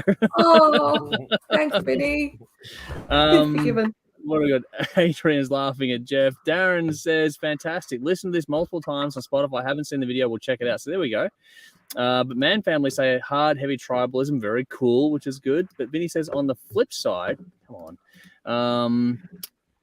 Sorry, having issues with my mouse here. On the flip side, this song choice is the soundtrack to my previous relationship with a vegan. So here we go. Andrew says, cool song here. Dimmu Borgir influence breakdown at the end is really good. So there we go. Michael says, I'm not into this track, a no from me. So a bit mixed. But Mel says, wow, I've never seen Jeff look so good. So there we go as well. Everyone's getting love in the comments here. Different Jeff versions or different reasons. Yes, Jeff does look very good. Everyone deserves credit tonight. Everyone's done their thing. Dave and Belle have gone all out, but so has Jeff, and Conrad's gotten dressed up. I feel very lack by comparison. Letting the team down, man. I have let the team down this storms year. And shit. Apologize. I'll make it up next year. Watch me next year. You know me, Dave. You watch me go all out. I will hold you to that, man. I have a good memory. I will hold you to that. I'll have the house built then, at least I'll be able to do it. Hey, do you know what I love? Do you know what I love? I don't know if anyone else. If I don't think this is just me. I'm sure you can all see this. But Jeff, there's like a hat sitting basically right on top of where Jeff's head is. Perfect background placement. Yeah, it's well done. I did the backdrop, so give me some credit. I got the backdrop of sort of play around in tonight. So I've set up the room, I haven't set it up myself. Cool. Perfect, Andrew. You did good. Yeah. Here we go. Michael's going definitely to vote on best costume and best set tonight. So there we go. We can look at that as well. So best costume, best set. As we get a bit further on, before we finish up, we'll do that. We'll get people to get their votes in. Just got to, Belle, maybe get a bit of pen and paper or something to maybe tally those up if you be so inclined. Can do. Can do that. Time for the next song, though. We're going to change gears again. Sorry, go on. I just figured out a way to sweeten the deal with Belle, and that is, you can slag off a song, but then you can turn around and compliment her and say she looks good. like what the viewer just did. Like that viewer just did. Okay, Belle, you look good. Sorry, I didn't like the song, but you look good. Yeah. On the costume side, Rowan's chimed in saying, don't worry, Andrew, you have the scariest costume, nothing more frightening than the Aussie metal bogan. So there we go. That is definitely the case for me tonight. All right. In the comments, in the description box, like there's always these tracks are in the comments and the description, but I've got my choices up next. We're going to go with Southeast Desert Metal with their latest track, Boogeyman. this is the latest single from this band out of Santa Teresa, which is about 80 kilometers, I think, north of Alice Springs. So they're right in the middle of nowhere, and these guys are just a phenomenal band for quite some time. They've got like 3 albums, I think now, Dave, if I'm correct. Yeah. But this song is we talked about them. No, we talked about them because they opening for Ghost. Opening for Ghost is what we were talking about. Them. Oh, okay. Yeah. But we haven't had a song from these guys for a while because with Dave and I covered their albums, but this is the first single we've had for quite some time for them, and I didn't even know it was out until I randomly found it. So I'm glad I did. I just wanted to sort of put this one out there because I love the band, and yeah, I just think that they're fantastic. Look, these, like I said, they're in the middle of nowhere. They always play the Blackened Festival in like, I don't know, the middle of really nowhere, like North Central Australia. It's funny, we've loved them for ages, but this song, Belle before mentioned that, you know, it could have been her riff, or could be her riff of the year for the song before that she picked. This song could have possibly my riff of the year. I love the riff in this thing. The riff is fantastic. I love that it's both clean and crushing at the same time. They've leaned into keeping things really simple with this song, just keeping it simple, keeping it attacking, and it works so well. I think it's a great time of year to release a song called Boogeyman up close to Halloween as well. It was a nice sort of choice to put it out there. But for as simplistic as the song is, there's a nice little hook in the chorus too, which is a bit of a surprise. I didn't quite expect that, but it's really cool. Again, it's simple, but it works. Having the boogeyman and the catch and cry, you know, like the backing vocals sort of jump in about what the boogeyman's going to do and it gets you and that kind of stuff. It was really just, it's not reinventing anything, but it's just really just in your face. Well done. There's plenty of flash in their lead work. They're always, if you listen to their stuff, all their stuff has plenty of flash in the lead work. The guitar work is brilliant from these guys. This song is just a small taste of that for you. But if you like your old school metal, I think this will appeal. There's just enough sort of melody in it as well. It's a little rough around the edges, which you want from this style of music. You don't want this polished up too much. It just works well for these guys. And I really hope they do a video for this song. I don't know if they will, but I hope they do, because there's a lot of scope to play with this sort of context and concept with a video that would really work. Like I said, everything about this is direct, nothing complicated. The story, the composition are pretty straight ahead, but there's some nice use of tempo changes throughout it. And while the song itself has repetition, those tempo changes make it not boring at all to listen to. Like the segments of the song go on, but the way the gears change throughout the song is what makes it engaging and endearing from beginning to end. There's just something about these guys in general that's attention-grabbing for me. I really do enjoy them quite a bit, and I think that they just keep getting better and better with each release as well. Their last album was stunning, and if this is like a first taste of what's going to be coming up next, then please bring on more as soon as possible. I think this is just great metal from the center of the country that I just think, you know, more people need to know about, and I hope there's more soon. But I love this to bits, and fingers crossed, we'll see how everyone else went with it. But Conrad, let's go to you first. How did you go with this one? I enjoyed this. It's a nice and thrashy, straight ahead vibe to it. Yeah, no, this was good. It's, you know, not overcomplicated. Yeah. You know, it does what it says on the tin. It rocks. You know, it's just straightforward thrashing kind of groove to it. No, this is enjoyable. Definitely, it gets a thumbs up from me, or double thumbs up. Nice, cool. I'll take that any day of the week. That's not an in-depth analysis. I'm not going to go into an in-depth analysis of it, but it certainly flicked my. You know, it didn't have me running for the hills, you know, but it didn't smash it out of the ballpark either. So yeah. I was. But then again, maybe it's me that's difficult to impress. So you know, I'll accept. I'm gonna get that. I can be difficult to impress. I can be difficult to impress. No shit. You know, yes, Conrad. Yes, you can. You can definitely be difficult to impress. I can. Yes. Well, that said, if that's the case, we've got the first. Music, yeah, but if we've got the hard one out of the way, let's see how it goes with the rest of the crew. And Belle, you're up next. Oh, okay. All right. Well, first of all, Boogeyman, great subject matter. I was already sold on the song before I even listened to it, just based on that title. I thought, yep, here we go. The lyrics, they definitely did not disappoint. They were exactly what I was hoping for.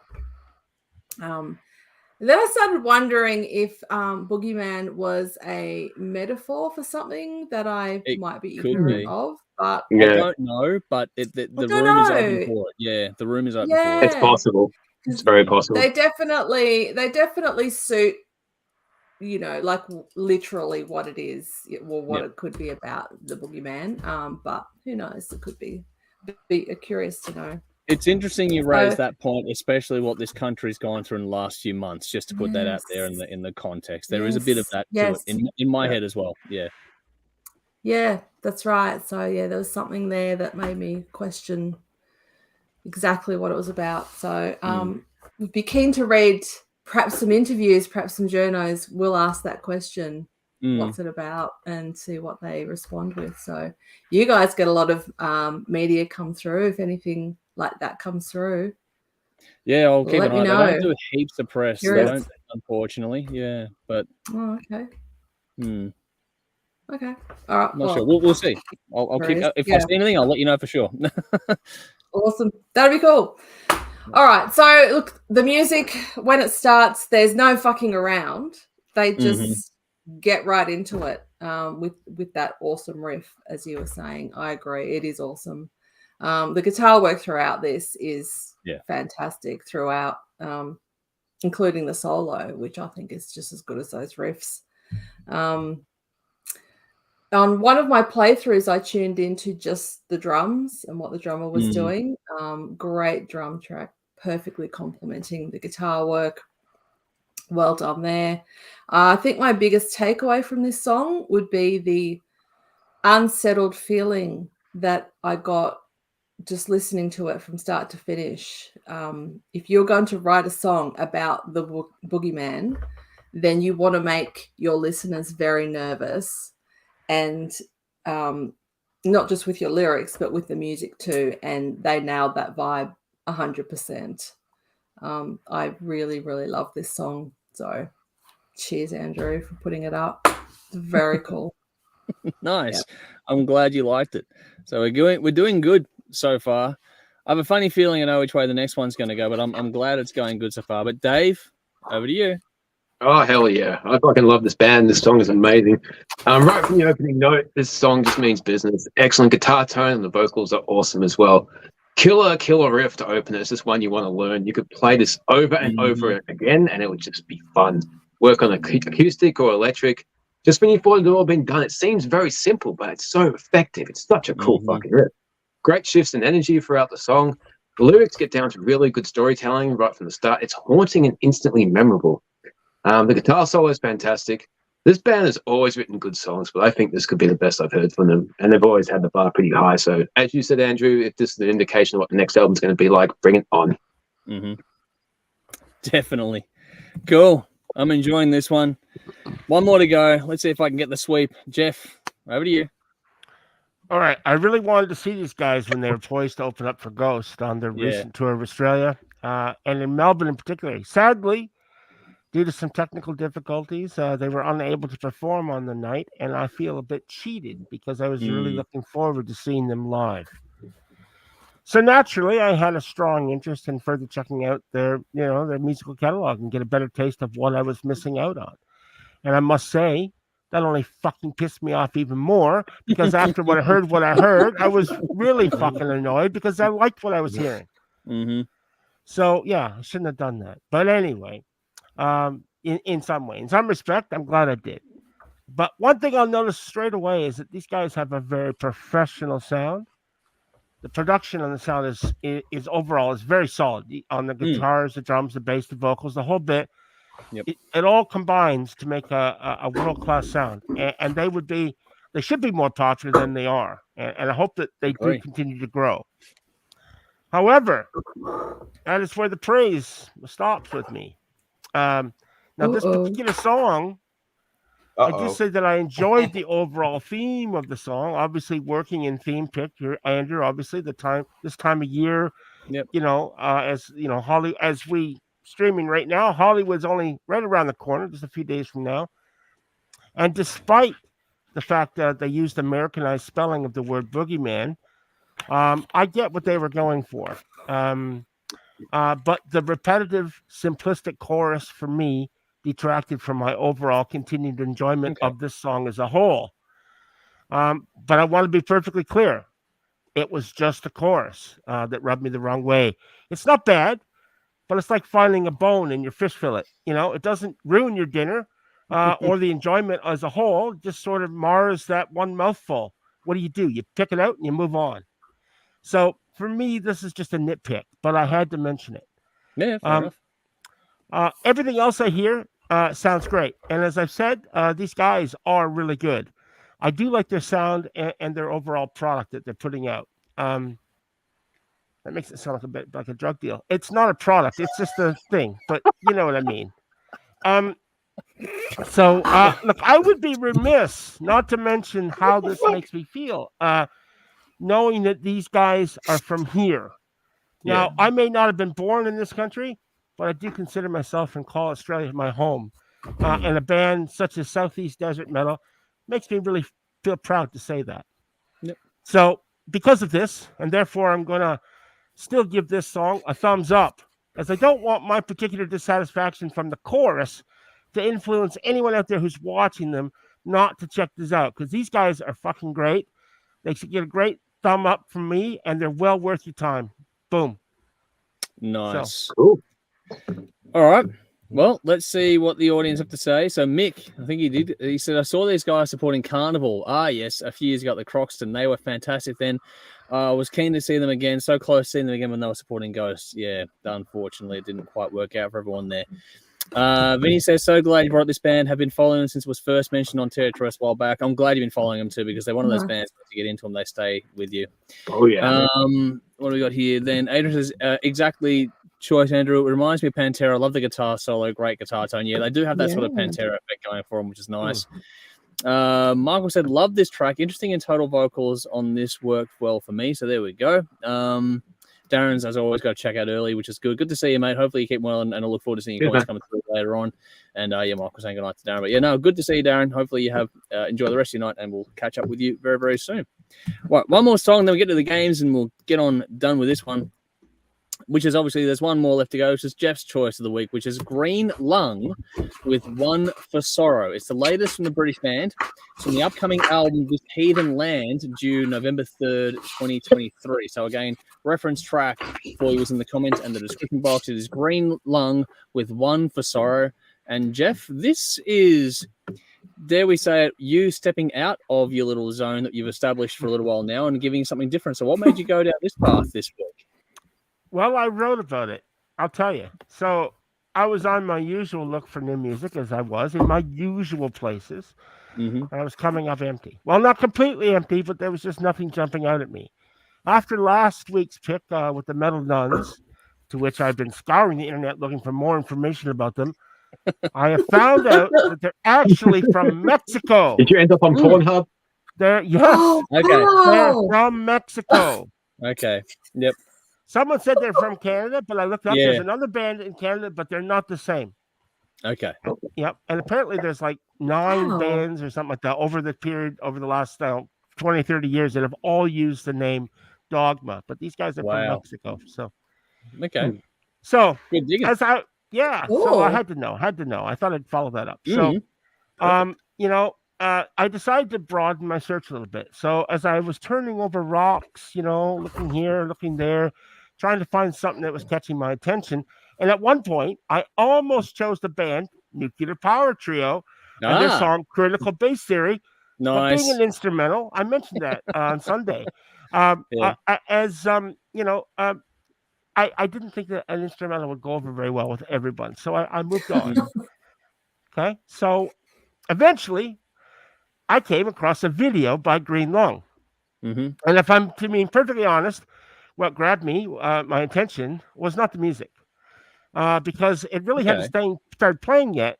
Rather, it was a bunch of women all dancing around completely sky-clad. And in case you're wondering what the fuck that is, sky-clad is the name of a really cool band from England also, but it's also an old pagan term, meaning essentially nude underneath the sky. So for me, being a guy and loving the female form, essentially sans clothing, that really got my attention going. And so as I watched, I listened, I found out the music here. Way to be classy without being classy at the same time. I enjoy that. Like, yeah, that's right. Well done. You're welcome. So I thought the music, it was very good. This is wow. So it was worth the initial gimmick of naked women prancing around on my screen. No, there's no arguments there from me. That can keep happening. But I kept watching. That's all you listening. need these days, right? That's right. And I was actually really liking what I was hearing. There's something going on here that sounded to me really quite special. So, Conrad, hailing from the mighty England, Greenlong borrow much from bands that have come before them from that portion of the world, especially bands like Black Sabbath, Budgie, and other bands from the the new wave of British heavy metal era of the 70s and 80s.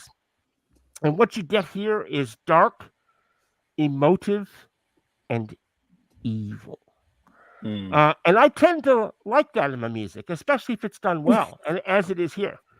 So in terms of gravitas, I think for me, the vocalist really sets the mood with a strong, melancholy phrasings, gloomy lyrics that give the song a particular tone that's really hard to forget.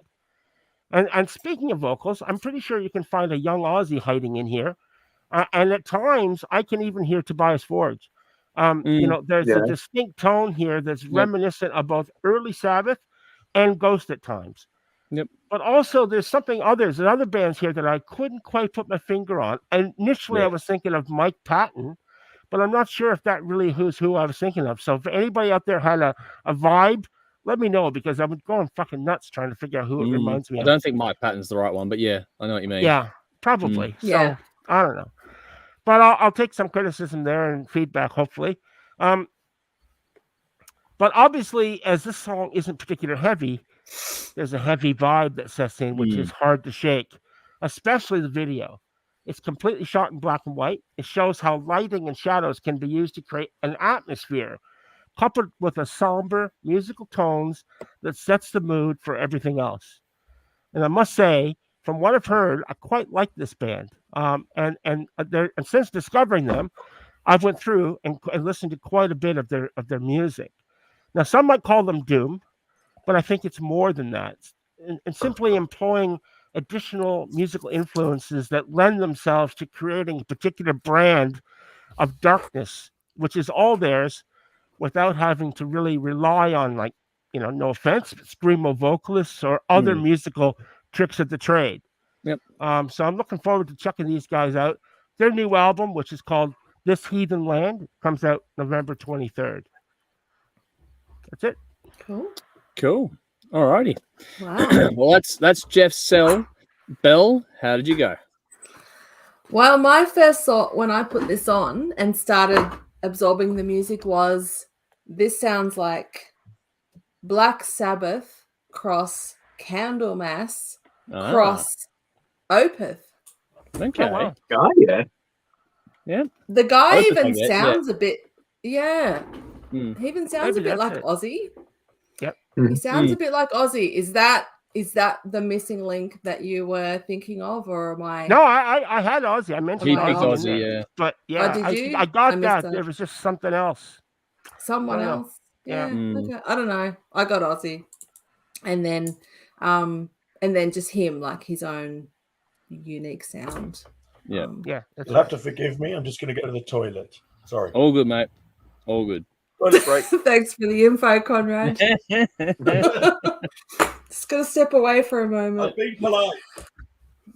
Morning wank's a bit late this week. Oh, You told her to watch that video. Yeah. it's at least 2 p.m. Damn. Yeah, well, yeah. Anyway, please continue. Belle. Anyway, thanks, Dave. Once You're again, talking about Conrad wanking. What's going on? Dave has That a was bit an of a issue fixation, last I think. week. Yeah.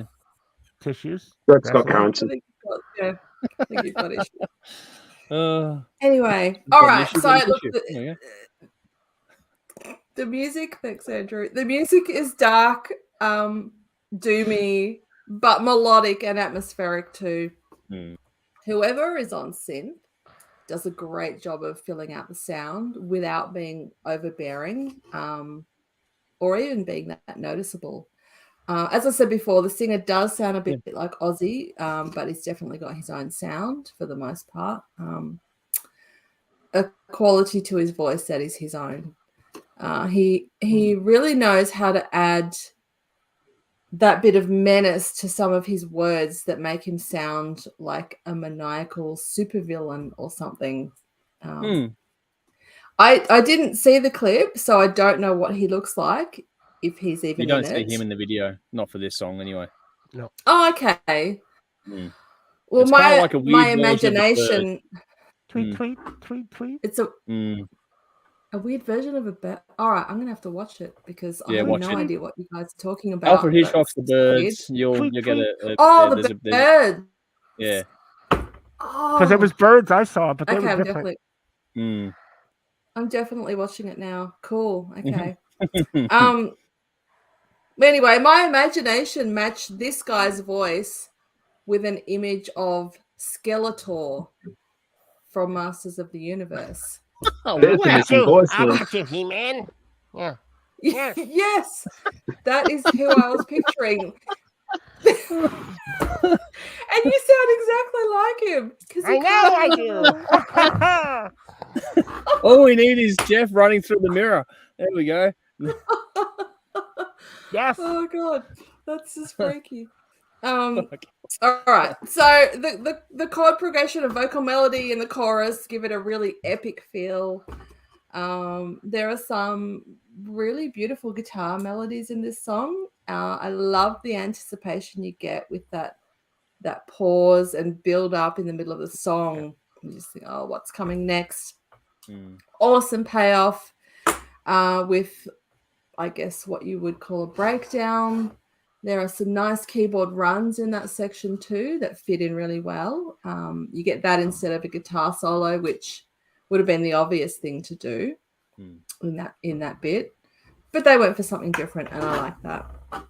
Overall, this is a style of music that I've always been kind of drawn to, but have never delved into too much. I don't know why.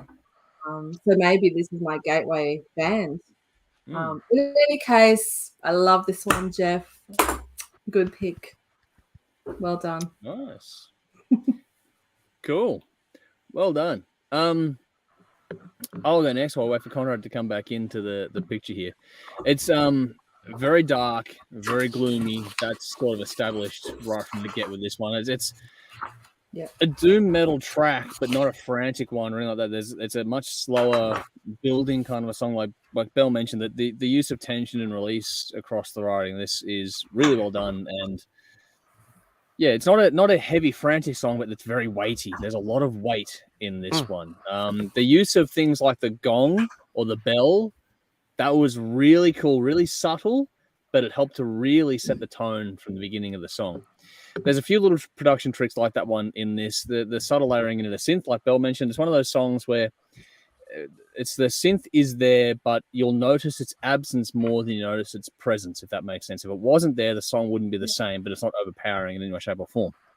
But there's also use of things like reverb and like they actually applied effects to the reverb, not to the main vocal line or the instrument line, but the actual effect on the reverb to really sort of play this and make the atmosphere, which is what's the important part of this sort of style of music, really stand out. For all that, there's also a surprisingly good hook in the chorus. This song will get stuck in your head in a really good way. And there's also nice use of space and melody across this one. There's this sort of great crushing guitar tone in there, but the depth and balance everywhere else is a really good contrast to that too, which is a nice way to put it all together. Melody is pivotal, especially in the vocals across this one. But instead of being like an aggressive or growly track, this one has, lots of air, lots of space to it. It sounds wonderful, which is what makes the overall impact of this song really work. And add that to the lyrics about this being a song all about being, the sorrow side of things. the one for sorrow, combined with the video too, for that matter, makes this a really well balanced song. It's a longer, slower, bit of a burn kind of a song, but it's well done. It's worth the time you sit with it. From the opening, this song has an almost cinematic feel as well, which I thought would really belong on an old horror flick. So if you'd have told me that this was on the original soundtrack from way back when, To the Birds, for example, it would have fit, kind of thing. It has that old school throwback feel to it. Yeah. It's a haunting but equally beautiful song, which, really is attention grabbing for me. It's a very cool track. I'm curious about the album. I've only dabbled with this band in the past, not done a huge lot on them, but I have checked them out before. They're very, very good at what they do. So maybe the next album is going to be that one that I do finally bite the bullet and check them out, because this song was a great taste of hopefully what could be a very, very cool album coming up very, very soon. So thank you, Jeff. It's a thumbs up for me. I enjoyed it quite a bit. Conrad's back. So how did you go with the Green Lung track? Yeah, I like this. I like Doom, some Doom and Stone. I like my Stoner and Doom. This is reminiscent of sort of earlier sort of Doom, like British Doom. I mean, you had bands like My Dying Bride and early Paradise Lost, Anathema, early Anathema. Those were like the first sort of three British Doom bands to come along. I get Paradise Lost in this year, in the 90s.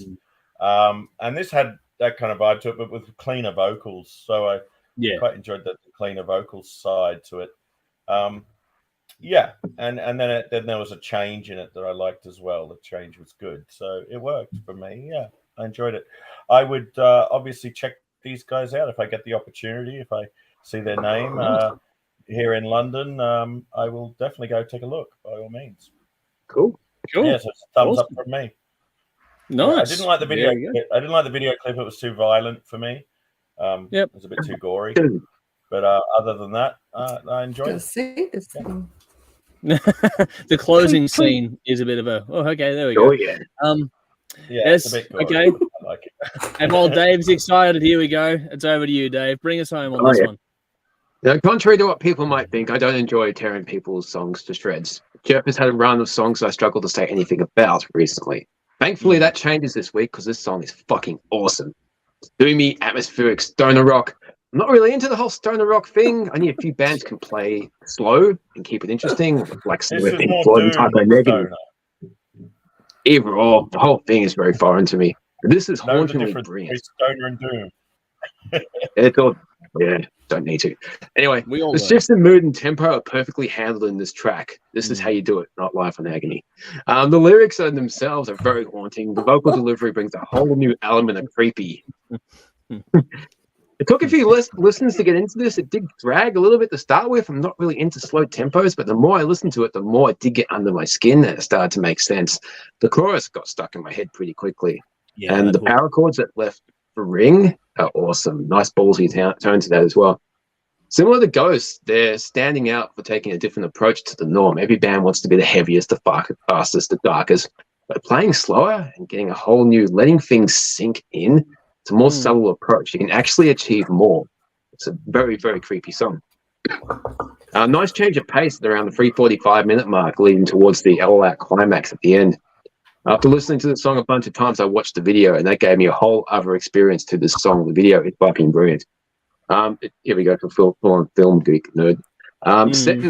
It sets the scene in 1923. The look of the image is replicated really well from the silent movie era. If you've seen silent movies, they create that whole mood really well. And as it goes on, it starts to bring into mind the old German expressionistic cinema from the silent era, which focuses more on filming the characters' emotions rather than reality, distorted and warped camera angles. Classics like Nosferatu and the Camera of Dr. Caligari. If you're into that artistic shit, they've got a strong vibe as it gets towards the end. I don't know if this is the correct terminology, but it gave me that Noir vibe. The deep shadows and the brilliant and the highlight and everything. Yeah. And the ending of this video is truly creepy. It's kind of like The Wicker Man, if you've seen that. But great visual style. After I watched this a couple of times, I noticed that all the edits are actually snapped to the drum beat throughout the whole thing. They don't cut on every beat, and there's no strict pattern because you need to tell the narrative. But when the shot does cut, it's on a beat. That's really hard to do because none of these shots cut away too soon, and they don't overstay their need for being there. It makes me want they time out every shot because the attention to detail in this is fucking remarkable. overall, it brought a whole lot more to this song. Everything about this is brilliantly handled. But yeah, this is fucking excellent. Thanks, Jeff. This excellent pick. Definite thumbs up. Nice. Cool. There we go. A lot of love for it this time around. Let's see if that's replicated via the audience too. Vinny says, pretty chill tune, Jeff. I'm curious about them, which is cool. Michael says, get a lot of Aussie influence on this track, like the style. BP's here. Trick or treat. Good to see you, buddy. Hopefully you're keeping well out there. Trick or treat indeed. Halloween is right around the corner. Adrian says, great choice, Jeff. Very unique. So there we go. They are a band that do stand out. But Vinny says, I guess the going became too hard and Conrad disappeared, much like the foreskin. Oh my God, Vinny. Of course, Vinny. What is wrong with you? What is wrong with you people? Oh, Conrad, you have just touched the surface. Andrew says, I'm getting a cathedral candle mass sound with an Aussie influence on the vocals. Very unique band. So there we go. And Ed Crush says, love this. Great pick, Jeff. And so same with Sally. Yep, I'm in. Liked it a lot. So we're getting a lot of love for this one, Jeff. I think that's well done there. Well done, All right. Jeff. Thank you. Well done. Yes. Now I'm going to motor through the last few bits and pieces tonight. And first up is a brand new game. This is either going to be either over quickly or it's going to go for a little bit because this is Guess the Song. And so the premise here, it's Dave's idea. And I think I'm right in basically saying that Dave's going to go through the lyrics of a song. And we all get one guess, like always with these games, one guess only to name the song title and the artist, not just one or the other. It has to be both. So you have to pick the song and name the artist. And I don't know if, because Dave and I were very, very briefly talking about it before we went live, but I'm not sure if Dave's going to read the lyrics in order or just going to shuffle them out. So I'm not sure which way it's going to go. But the idea here is that Dave's going to go through some lyrics and we've all got to guess the song. And like we do with the Who Am I, I'm going to check the timestamps and see if the audience beat us to it as well. But without any further ado, Dave, this is your game. So over to you. Alrighty. There are 8 lines in the verse, both verses. If you don't get it after the first verse, I'll give you a clue. Now, should I put the teeth in and make it harder? Because I can't talk properly with these in. Yes, teeth. Okay. Teeth. I'll try. Okay. First line. Locked up in the classroom, waiting for the fight. Oh, I'm not going to know this. Okay. Right. Next line. Down to the schoolyard, knocking the gate.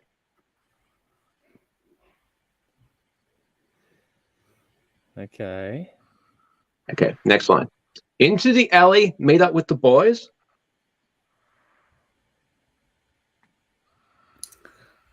Oh. Okay. Waiting for the weekend to make a little noise.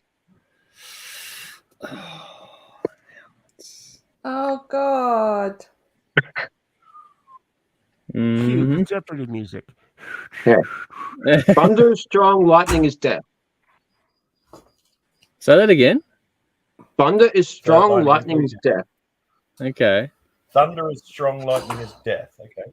Yeah. I think I know who this is. I just don't know which song. Okay.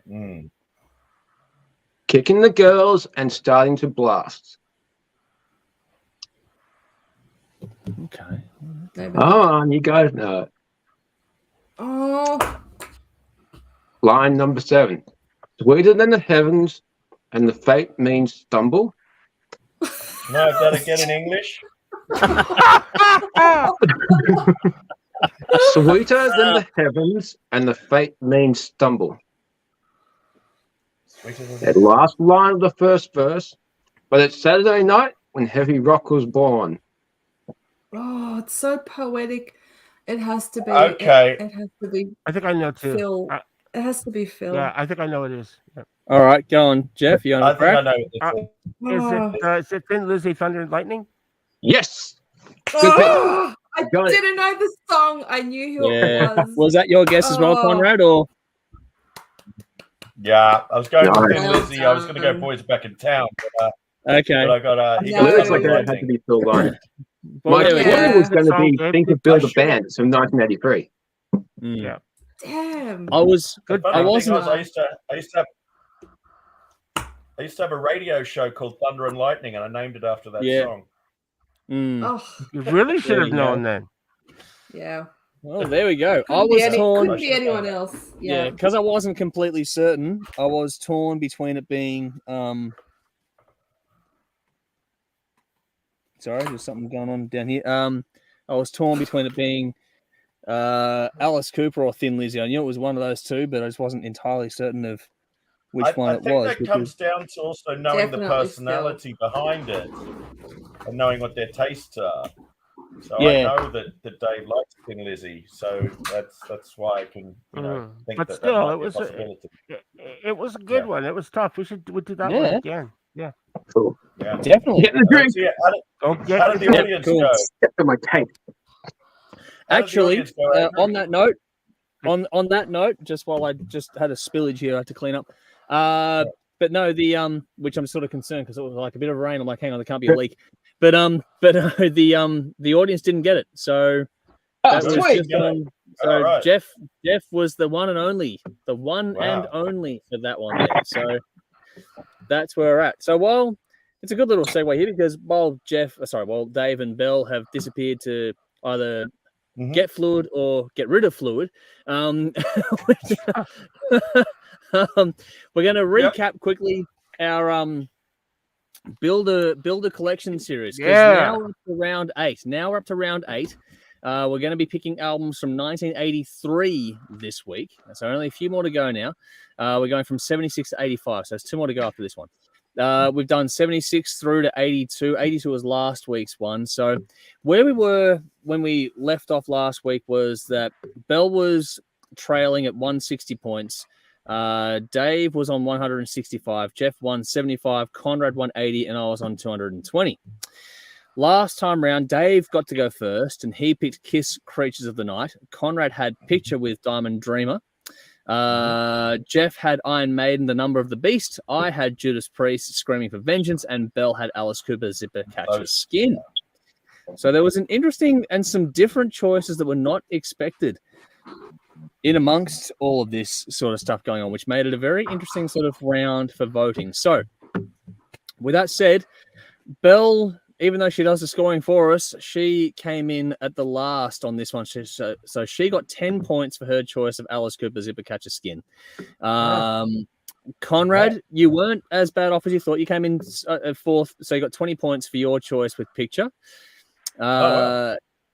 Dave came in 3rd with Creatures of the Night, so he got the 30 points. I got 2nd with Judas Priest, Screaming for Vengeance, and Jeff, obviously, which I think we all expected, got number 1 with Number of the Beast, so he got a nice 50 points, which we all expected. I think we all did very much expect that one. So to recap on the scores as they stand now, Belle is still trailing on 170 points. Dave is still in the same position as before with 195. Conrad, you're now in 3rd as opposed to 2nd on 200. Jeff's up in 2nd on 225. And I'm still out in front on 260. So I'm being nice and consistent. So I'm doing all right. You okay there, Belle? Yeah, I'm good. Just forgot my eyes. I'm right. I'm good to go now. I can read. Cool. Well, you know the results of this because you do all the polling for us anyway. So I did get the just doing a quick recap on where we're at with the voting and the polling from the last round of the albums. So you've done all this sort of stuff. I'm sort of there's Dave. I'll quickly go to some comments here. Yep. So Sally says song. Vinny says definitely bring that game back again. Each line, but a little tension like a ticking time bomb. So yes, people like the game, Dave. So the game is good. We'll be playing the game again. So it's guess a song, which is nice. All right. So Dave, just to recap quickly, for your choice last week, you got 30 points, which puts you now at total on 4th position. So to recap again, Belle is on 170 points, Dave 195, Conrad 200, Jeff 225. I'm still out in front on 260. We'll see what happens this week because I go last. Coming for you, big boy. Oh shit! But, I forgot to pick. What? Sorry. Oh, Belle. Sorry, Belle. I always do this. I always interrupt you. That's okay. Keep going, and I'll just bring up my. Well, you're going to have to think quick because you actually get to go first this week. So I'll pad for a little bit longer while you make a pick for 1983. You get whatever you want out of 83. Just make sure you pick it. But remember, you can't choose the same band twice. So the rules are you can't choose the same band twice in your collection. And once an album is taken, it can't pick by anyone else again. So you can't have the same band twice in your collection. and no one else can choose the same album. So, Belle, you've already chosen Thin Lizzy, Foreigner, Van Halen, Kiss, AC/DC, Whitesnake, and Alice Cooper. There's a lot of albums in '83.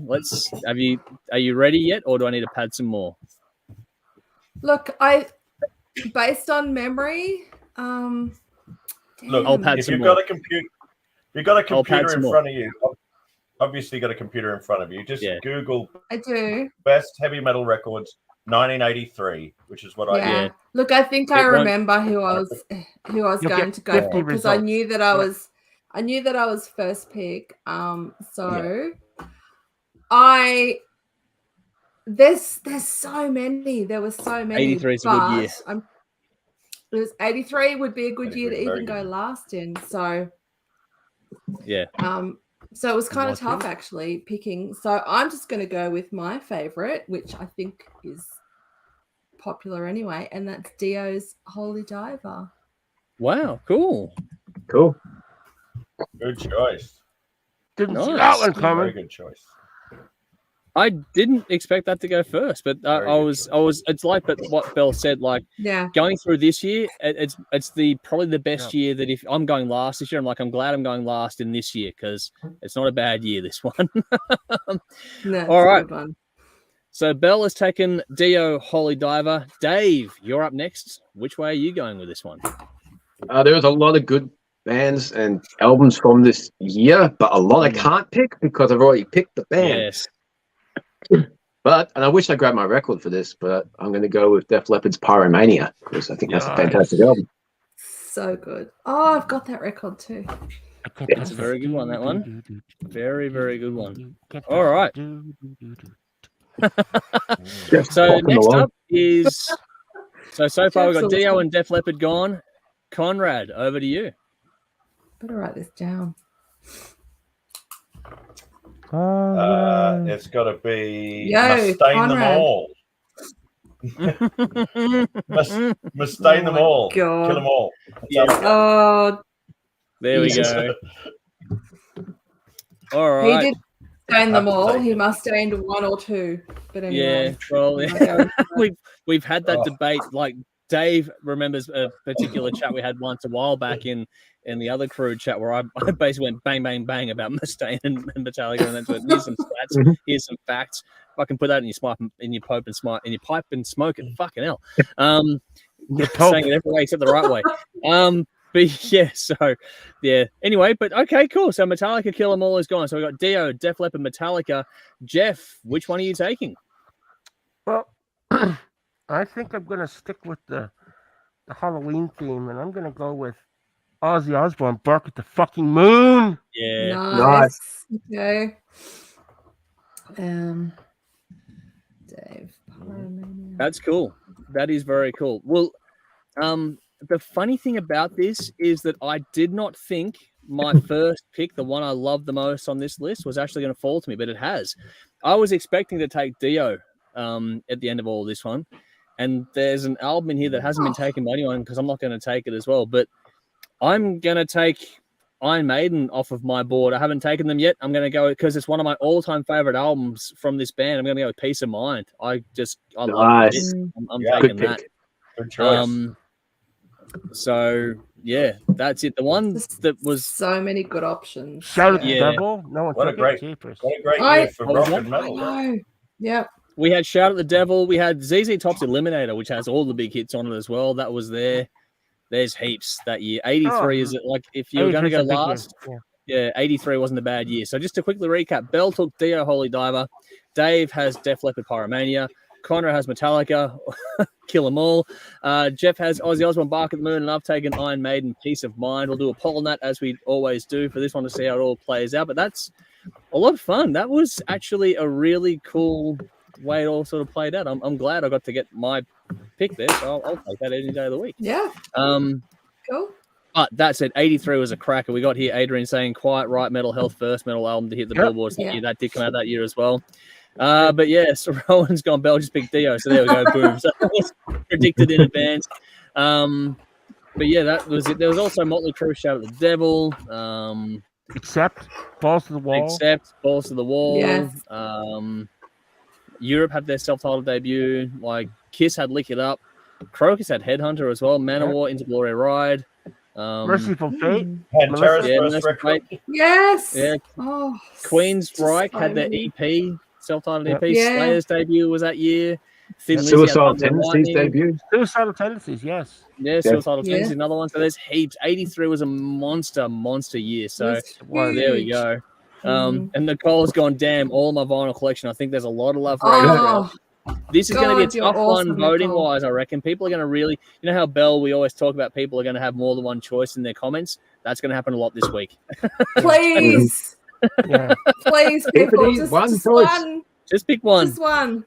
And Edge Crusher's gone Maiden for me. Well, the poll will come up in the coming days, so just keep an eye on the socials for that. You know how that all looks by now. Mark at Alrighty, the Moon came out on my birthday. Just saying. Yep. Just saying.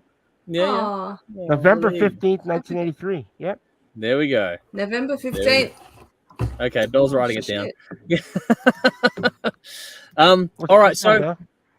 and Nicole's going to have to go with Maiden as well. We'll see what happens with that. That'll be an interesting poll. But what we're going to do here, while we're going to go through and do our battle now, what we did have a suggestion for this in the comments earlier on tonight. So if you're watching and you're here with us now, Belle, I'll need you to keep an eye on this one if you can. I'll read through the comments as we go through, but just sort of jot them down as we do.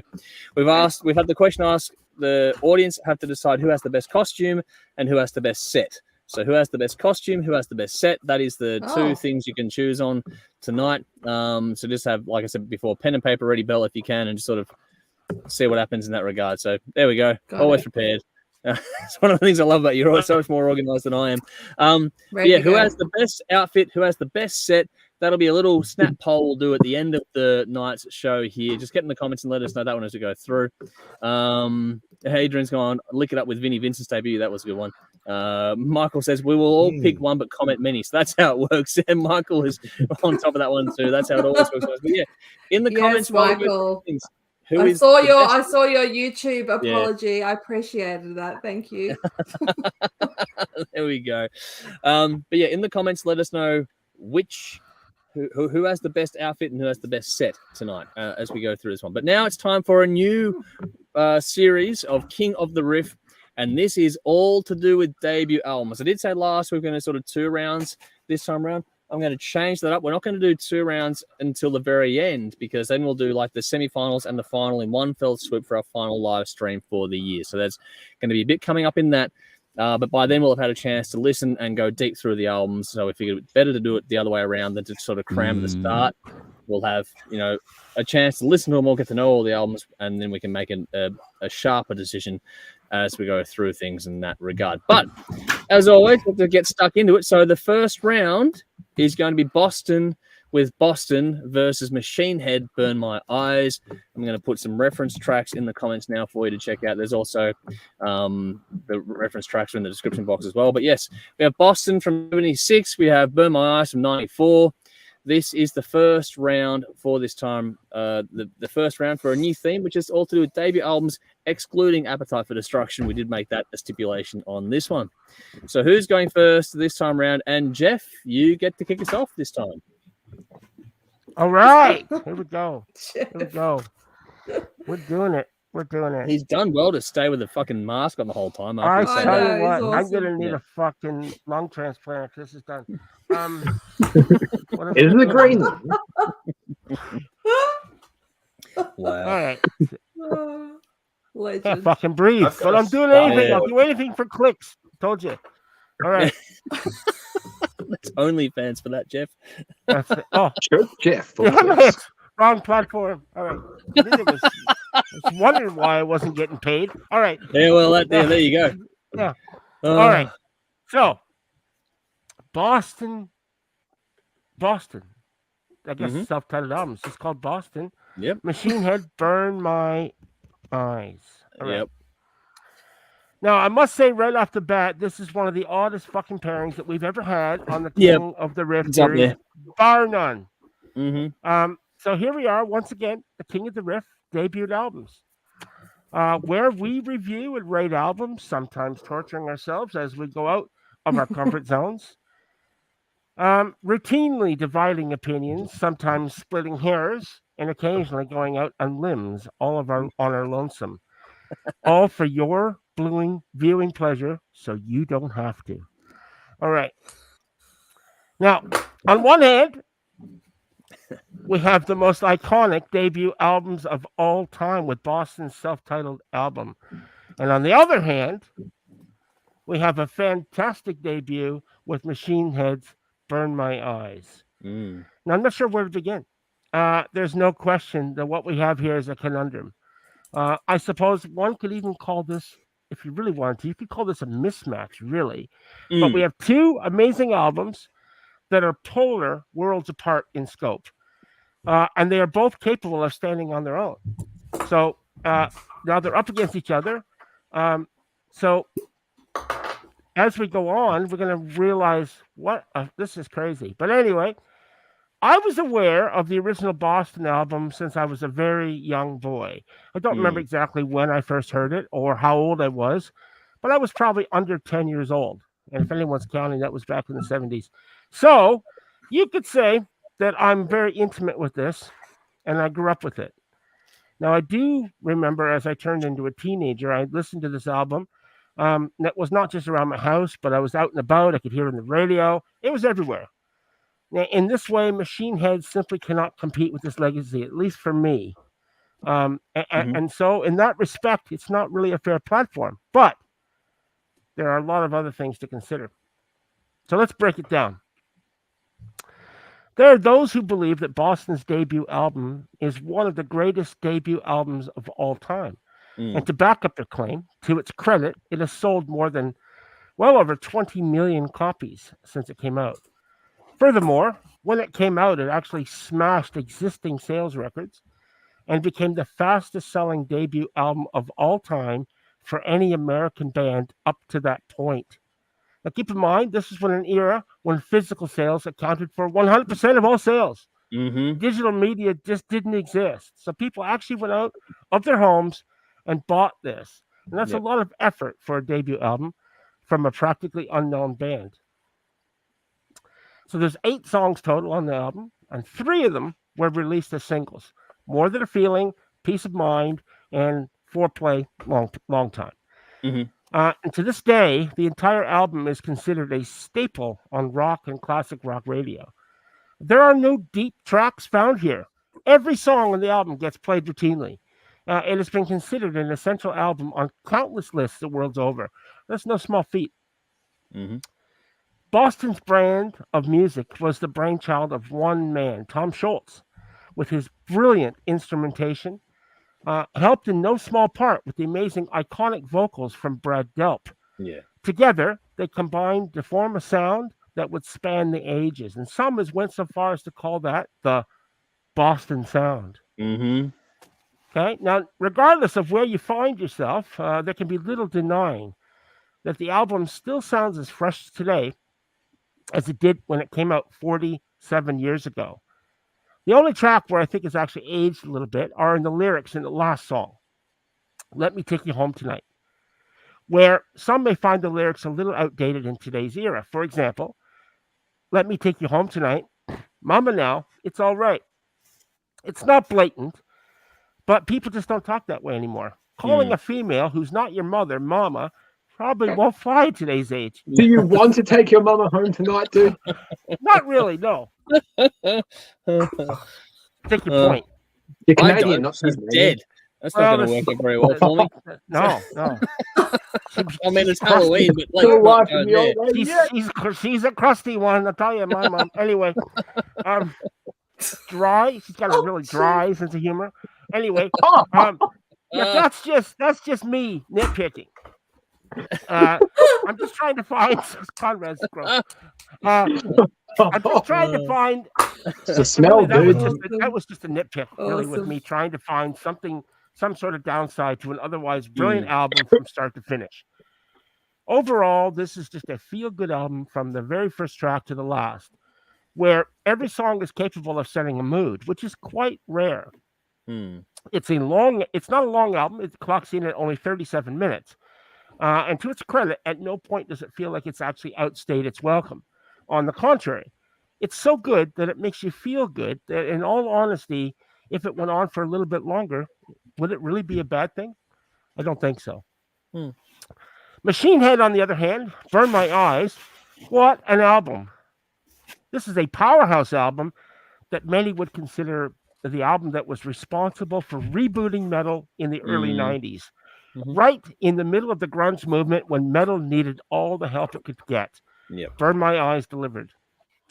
And what Machine had put out was an album that had just the right amount of heavy, bludgeoning riffs, pounding rhythms that would become almost as iconic in its own right as it's in its own genre as its counterpart here is tonight. So what Machine had put together, similar to Boston's Tom Scholz, was the culmination of one man, its main driving force, Rob Flynn. One has to remember that what was going on at the time in music history, a lot of metal was struggling. Places where metal bands and hair metal bands played were moving on with this grunge movement. And because of that, many of the music industries and stuff as also, the record companies were doing the same thing. They were, dropping long-standing metal bands for these new upstarts in the grunge scene. The vacuum that was left behind was quickly being filled with idiots wearing flannel shirts who thought that pounding on a guitar or bass was a way to get famous. Someone once said, if you want to get good on your guitar and grunge, don't fucking practice. Well, that pretty much sums it up right there.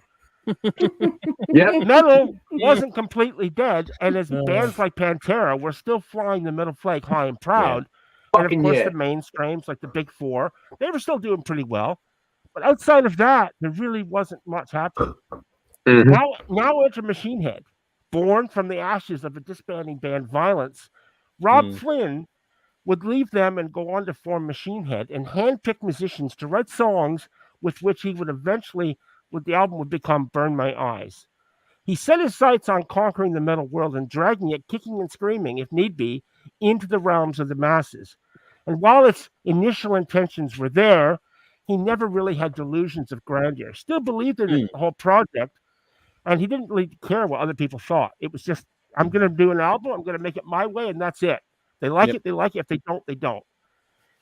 So he didn't set out to change the world. But as it would happen, Burn My Eyes would carve out a niche all of its own, and those that got it, got it. And as it happened, he didn't have to wait long for him to find out what other people thought of it. The album took off in Europe long before it would made its mark at home in the U.S. Filled with intelligent, thought-provoking lyrics, Flynn wanted to show that the metal wasn't just about mindless aggression. He wanted to show that metal had a voice that was worth hearing. A song written about the Branch Davidians at the standoff at Waco, which stands for "We Ain't Coming Out." That's in Texas. That was only a year before, and everyone was talking about that. David Koreff, the cult of the Branch Davidians, had overtaken our airwaves and entered our psyche, thanks to an oversaturated, out-of-control media, drunk on its own ratings high.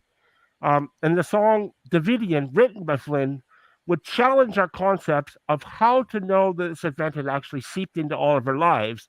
But it was not by the lyrics that were written, but by reading between the lines of what wasn't written.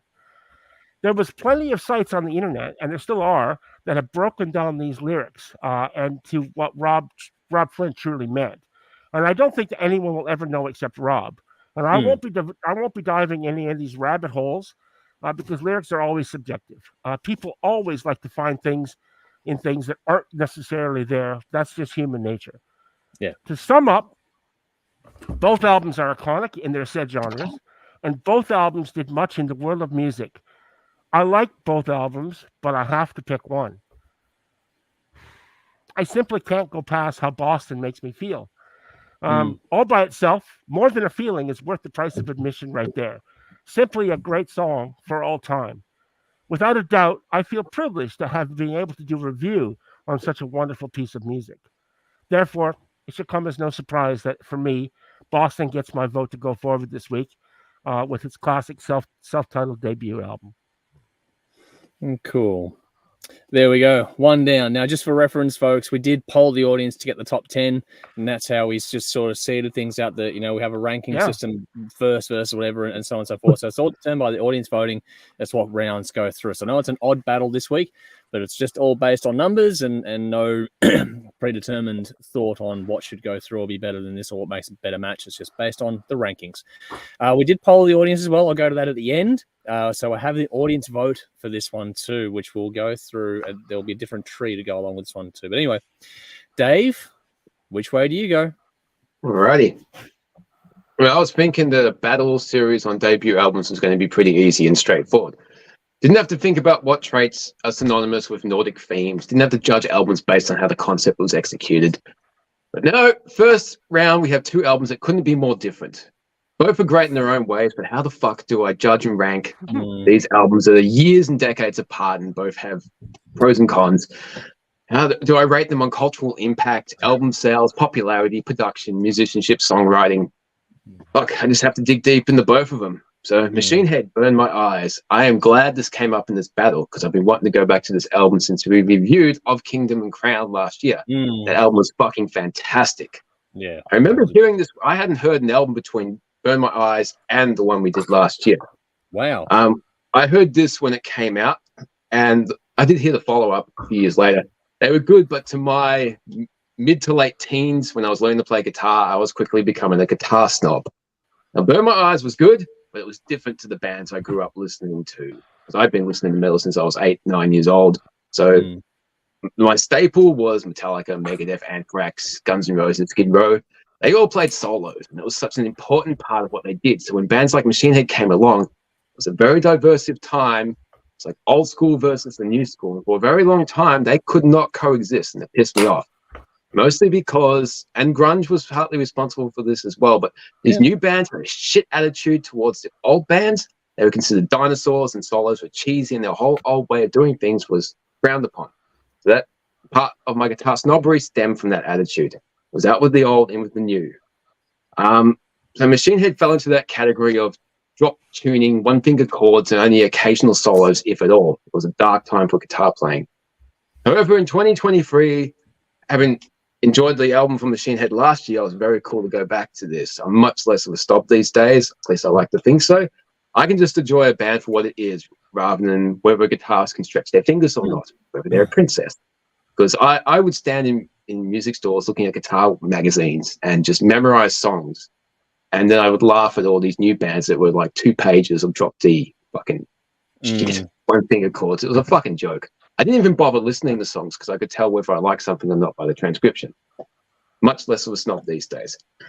This is a very, very fun listen from start to finish. I listened to this multiple times at work. There's a running joke at work. Some of my co-workers like to, because I got my earplugs in. A lot of times I'm bopping along and they're like, oh, Dave's listening to Barbie Girl or WAP or whatever fucking pop song.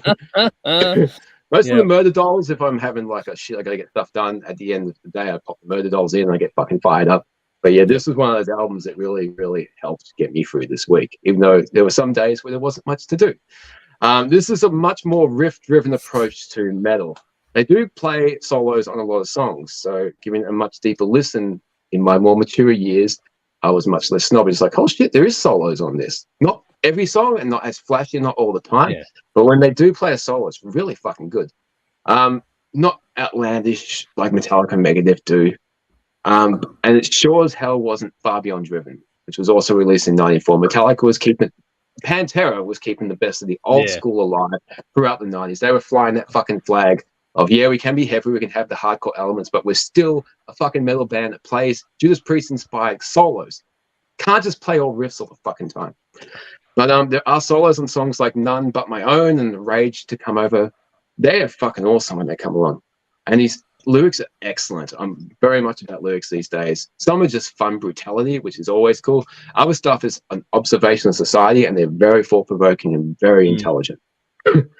Some very cool tempo changes throughout these songs, especially at the end of 1,000 Lies. That main riff of that song is awesome in itself, but when those drums lock in with the riff, fuck yeah. I did find the song Real Eyes to be quite tedious on repeat listens. It's social commentary, but you know, once is enough for those type of tracks. You don't kind of interrupts the flow of the album. You just want to get to that last track as well. Yep. But yeah, I'm so fucking glad I got to listen to this album again. One of those bands I got a deep dive in and bridge the gap in between then and now, because yeah, last year's album was fucking fantastic. Now, Boston, More Than the Feeling is a fucking fantastic song. Now, it has to be because a whole bunch of bands have ripped off the main riff, everyone from Kurt Cobain to U2. Mm-hmm. The production on this song is fantastic, and I have heard this song a million times. Anyone who follows Rick Beato on YouTube has probably seen the series of videos that he does where he's got the streams to these classic songs and he will break down each individual track. The production on that song is fucking fantastic because what you think is a guitar is actually a vocal. What you think is a vocal is actually a guitar. It's all blended together seamlessly. There was so many different layers on that. The amount of vocal stems on that is fucking nuts. Yeah. That in itself is an amazing accomplishment in production in 1976, for fuck's sake. In a home studio too, mind you. In a home studio. Exactly. Like I said, I've heard that song a million times. I haven't heard much of the original album, and I own it. I got it on CD just for that one song. I know Jeff mentioned a lot of these songs are played on radio. I only ever hear that one song. I don't hear many people talk about the rest of this album. So I've always struggled to realize, why is this a great debut album when it's just that one song? Probably my generation, if I was a bit older, it'd probably be a bit more, but something gets lost in transition along the way. It is filled with guitar solos and organ solos, which are fantastic. The performances are great all around. Interesting stories told in the lyrics. Simple at time, fun stuff. You get stuff about being in a rock and roll band, all that type of stuff, and a lot of love and flower power and probably getting high in a few songs. Foreplay has a fantastic organ and heavy guitar chords over it, which is fantastic. Something About You has some really nice lyrics. That one really stood out on repeat listens. Really liked that. 1976. It's a very tame release overall for what else came out that year. You think of Destroyer, Jailbreak, Aerosmith Rocks. Overall, I come from the 80s with Guns N' Roses, Skid Row. To go back to the 70s, it's all Sabbath, Zeppelin, Thin Lizzy, Kiss. This just seems very out of place for 1976, but it was a very diverse year. Just me going back to that year, it just doesn't get. So comparing, both of these albums are great. Production on Boston is outstanding. I just said the Rick Beato stuff. So as far as cultural impact go, Machine Head was certainly at the beginning of a change in the way people approach guitar playing and how metal could sound. I don't think Boston changed music all that much, the way it was written. Production, definitely. But as far as guitar playing goes, there were so many other bands doing interesting things. Overall musicianship, Boston fucking smoked Machine Head easily.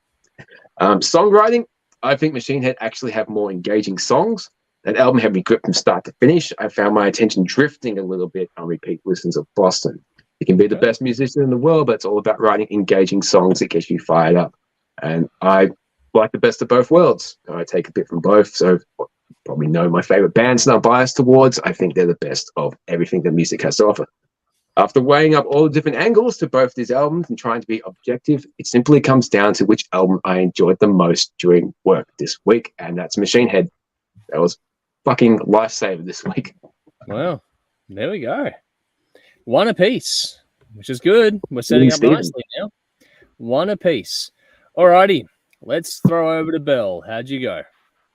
Ooh, Belle next. Okay, well, first of all, I just want to say, guys, 2 fucking awesome reviews. Seriously cool. Wow, thank you. I can't even begin to get close to that. But yeah, you can. Just be you. But no. I'll just say what I wrote. But like, really enjoyed them. Like, seriously enjoyed them. They were great. Thank you. All right. So, full disclosure, I'll start with Boston. I should start with. I haven't heard this album before this week. Oh wow! I'd only heard More Than a Feeling. Yep. Which has been a radio favorite. I imagine since it came out. I've always liked it anyway. So I was actually pretty excited to hear this album, especially since it was voted in as a top 10 debut album by a bunch of metalheads. So it must be good, right? Right. Everyone was right. So I chuck it on, the first track, the big hit. Yep. You know, have a bit of a sing-along. Awesome, fun.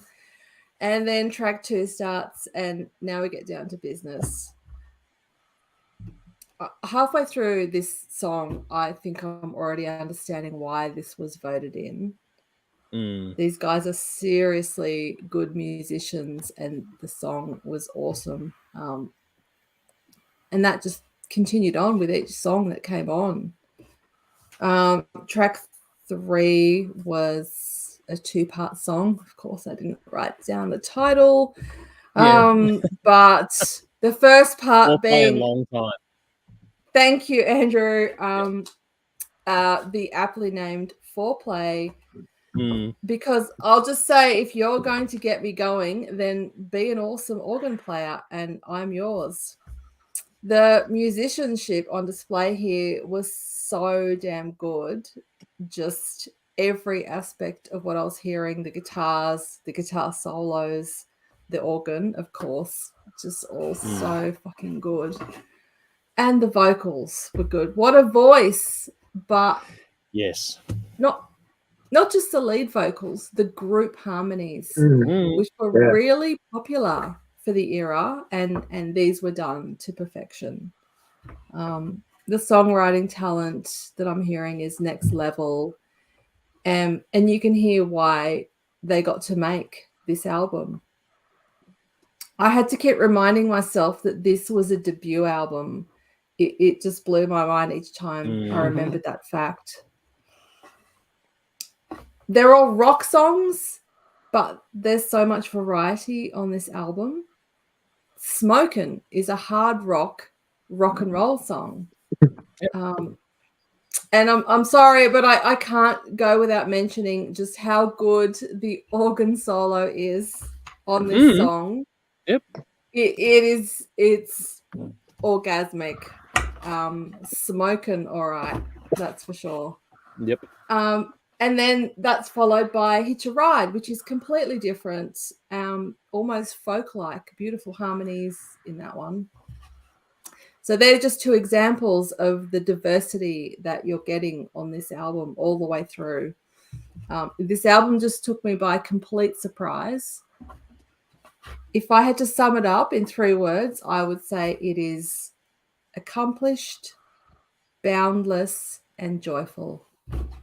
Nice. And really nice. Cool. You guys know all about my newfound love affair with 70s music, and my almost compulsion to get an original copy of these albums on record, so I can hear exactly how they would have sounded when they came out. Well, this sounds amazing in my headphones, but I need this album on vinyl. Like, I need it. It needs to happen. Yep. So that was my experience with Boston. Machine Head. So we go from that into more familiar territory, very familiar territory, actually. Machine Head's Burn My Eyes has easily been in my top 20 albums since it came out. Wow. It blew the heads off all the metalheads I knew at the time, including my own, when we first heard it. Maybe not on the level of Pantera's Cowboys from Hell, but I don't think any of us were ready for that one. But this was something different again, and we all loved it. Davidian, what a song. What an opening track. I actually have a question for you, Conrad. What happens when you play this song in rock clubs? Like, does every person in that place, I mean, certainly scream out, no, certainly just there's an age. completely stop their conversations and just scream out that, that line? Let freedom reign with the shot. I mean, I don't play this. I don't play this personally, and I'll explain that later. But yeah, it has gone down well. It has gone down well. I've seen it go down well with a certain demographic. My demographic in my clubs is a bit older, but I don't know. I don't really go that heavy in my clubs. But yeah, it can work. It can go down well. It does go down well. Yeah. Okay. Because honestly, like, I could just picture the room. Like you just stop what you were doing. you know this song was on and you stop what you're doing and you just scream it out. I had the compulsion to do that in the office the other day. I didn't. That would have been great. I restrained myself. Bell's going That was postal. really. Oh wow! I would The like hour of judgment is upon us. if one person would know what I was doing, but I have a feeling no, that wouldn't be the case. So I'd just be considered even more crazy. In the than world they you probably work think in, I am. that would have been funny to see play out. Oh, they're so straight. Yeah. Anyway, I should just fucking do it next time. Really, I should. If you do film it, I want to see that. I film it. Oh, okay. It was quite a spontaneous moment, but yeah, we'll see. Maybe I should consider this before. Anyway, the album's a banger. It's banger after banger. It's bangerful. Banger filled. I don't know. There's got to be a word for it. Actually. That's a cool bangerful. word. Bangerful works. It works. Like that. Bangerful. You find it. Yep. Yep. Okay. Please go ahead and use it. The pacing on this thing is insane. There's never a boring moment. Never a repetitive song. Once again, variety with this album is one of the things that makes it so good. For instance, the song 1,000 Lies slows down at the end. The riff just gets slower and slower. Slow, as he says. Yep. And then there's A Nation on Fire, a generally slow song, but with the most furiously fast ending. They just, the diversity, just like even in those two songs, but they just do that all throughout. It's a cohesive album with a varied mix of songs that feels, and they flow beautifully from one to the next.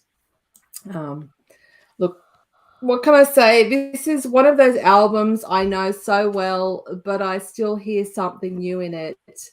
Not every time I listen to it, but today I did. I don't remember what part, but I just have those moments like, oh, I don't remember that bit. It's just, it just keeps giving. It's just one of those albums, even nearly 30 years on. Nice. I think I enjoy it more today than when I did when it came out. I think I appreciate it more now. I was just a teenager when this came out, and I've heard so much music since then. But the fact that this album stands up firmly against all of those albums that I've heard and that have come out since then is a testament to how good it is. So as much as I loved Boston's album and will continue to love it, I think, because I will listen to it, I will get that vinyl, and I'm sure it will grow on me even more. I just can't go past Machine Head's Burn My Eyes. I adore this album. It's such an important album in metal history, and that's who I'm picking today for that reason. Cool. All right. Sweet. It's interesting how this one's going. So right now, Machine Head have the lead. I'm going to go next, and then we'll go to Conrad to close us out, and Conrad will get to pick a winner at the very end of this if I don't pick this one now. The fang fell on the fucking drink.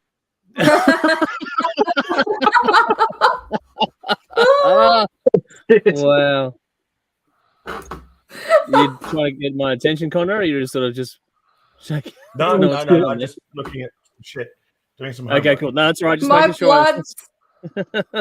My blood's peeling off too. We're falling apart. Okay. Vampire that's Dave. a tasty thing. I think everyone's done well to keep it together this long. To be honest, tonight with this much It's fucking going difficult, on, man. everyone's done well tonight. So we're nearly there, folks. I haven't swallowed one yet. Don't do that, Dave. Please don't do that. We're not done yet. I know, right? I've seen you cut your head up with your fucking thumbnail or a guitar pick or a bottle cap or whatever it was before too. So I bladed myself with a guitar pick, man. How fucking cool is that? Oh my god. Anyway, that's how fucking hard I play. Okay. Anyway, anyway, I'm gonna leave that alone.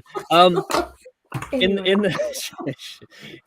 the context of this little series, now it's important to note this is not ever a judgment about one album being good or bad, quote unquote. This is about very popular albums just being ranked out by score and just popularity and sort of going from there. It's hard to get two more different ones in this series, though.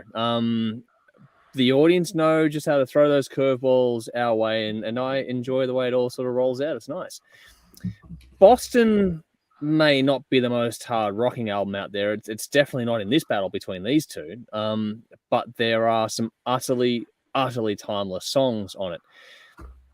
Of course, you have More Than a Feeling, you know, and if you dig into that one song alone more deeply, it's such an emotive and deep song about how music and memory interconnect with each other, which is a really fascinating way to tell a particular story. Something I think that anyone and everyone, especially in our little world here, can relate to. The connection between memories and music is undeniable. Music is the soundtrack to your life, and that is really well done in that one song alone. Beyond that all-time opener, though, is a collection of fantastic songs. I do know a lot of the songs on this one. I've listened to this one before. I love this album to bits.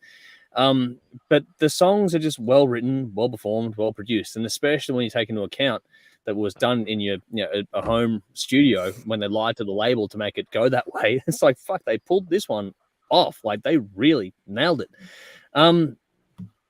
This is an all-timer on production alone for mine. If you want to hear how to layer in vocal harmonies and the amount of different vocal tracks on this, it's like, oh my goodness, it's fucking nuts. Having Delp helps because he's such a phenomenal vocalist, but generally speaking, it's just a monstrosity of production, this release. But that's while I said this isn't, out of these two albums, the most rocking of the two, there's still plenty of rock in this one. Some of the solos, be it like Bell mentioned, the organ, but also the guitar solos in this are fantastic. It's vintage. It's a true classic rock record that sounds great today. It really has held up incredibly well. And the guitar work, along with the vocal harmonies alone, show how much talent is in this outfit. But the mix was just brilliant for mine. There's epic old school composition pieces on this one, like Foreplay, which has been mentioned a few times here tonight too, which flows into Long Time. It's another statement moment on the album. Probably it's overlooked because of More Than a Feeling, but I think that in the context of the album, where it sits, what it does for the album, it's just a standout song for mine. And the way that piece builds in the writing is just impressive. A lot of this is just feel-good stuff at the end of the day. It's upbeat for sure, but it's so damn well executed. There's hooks for days across this one. The feel, the tones, the bounce of the record. It does a great job of masking the underlying more somber lyrics that sort of those two things combined, the sort of sad lyrics and the sort of happier music, just irrepressibly drag you into listening to the whole album.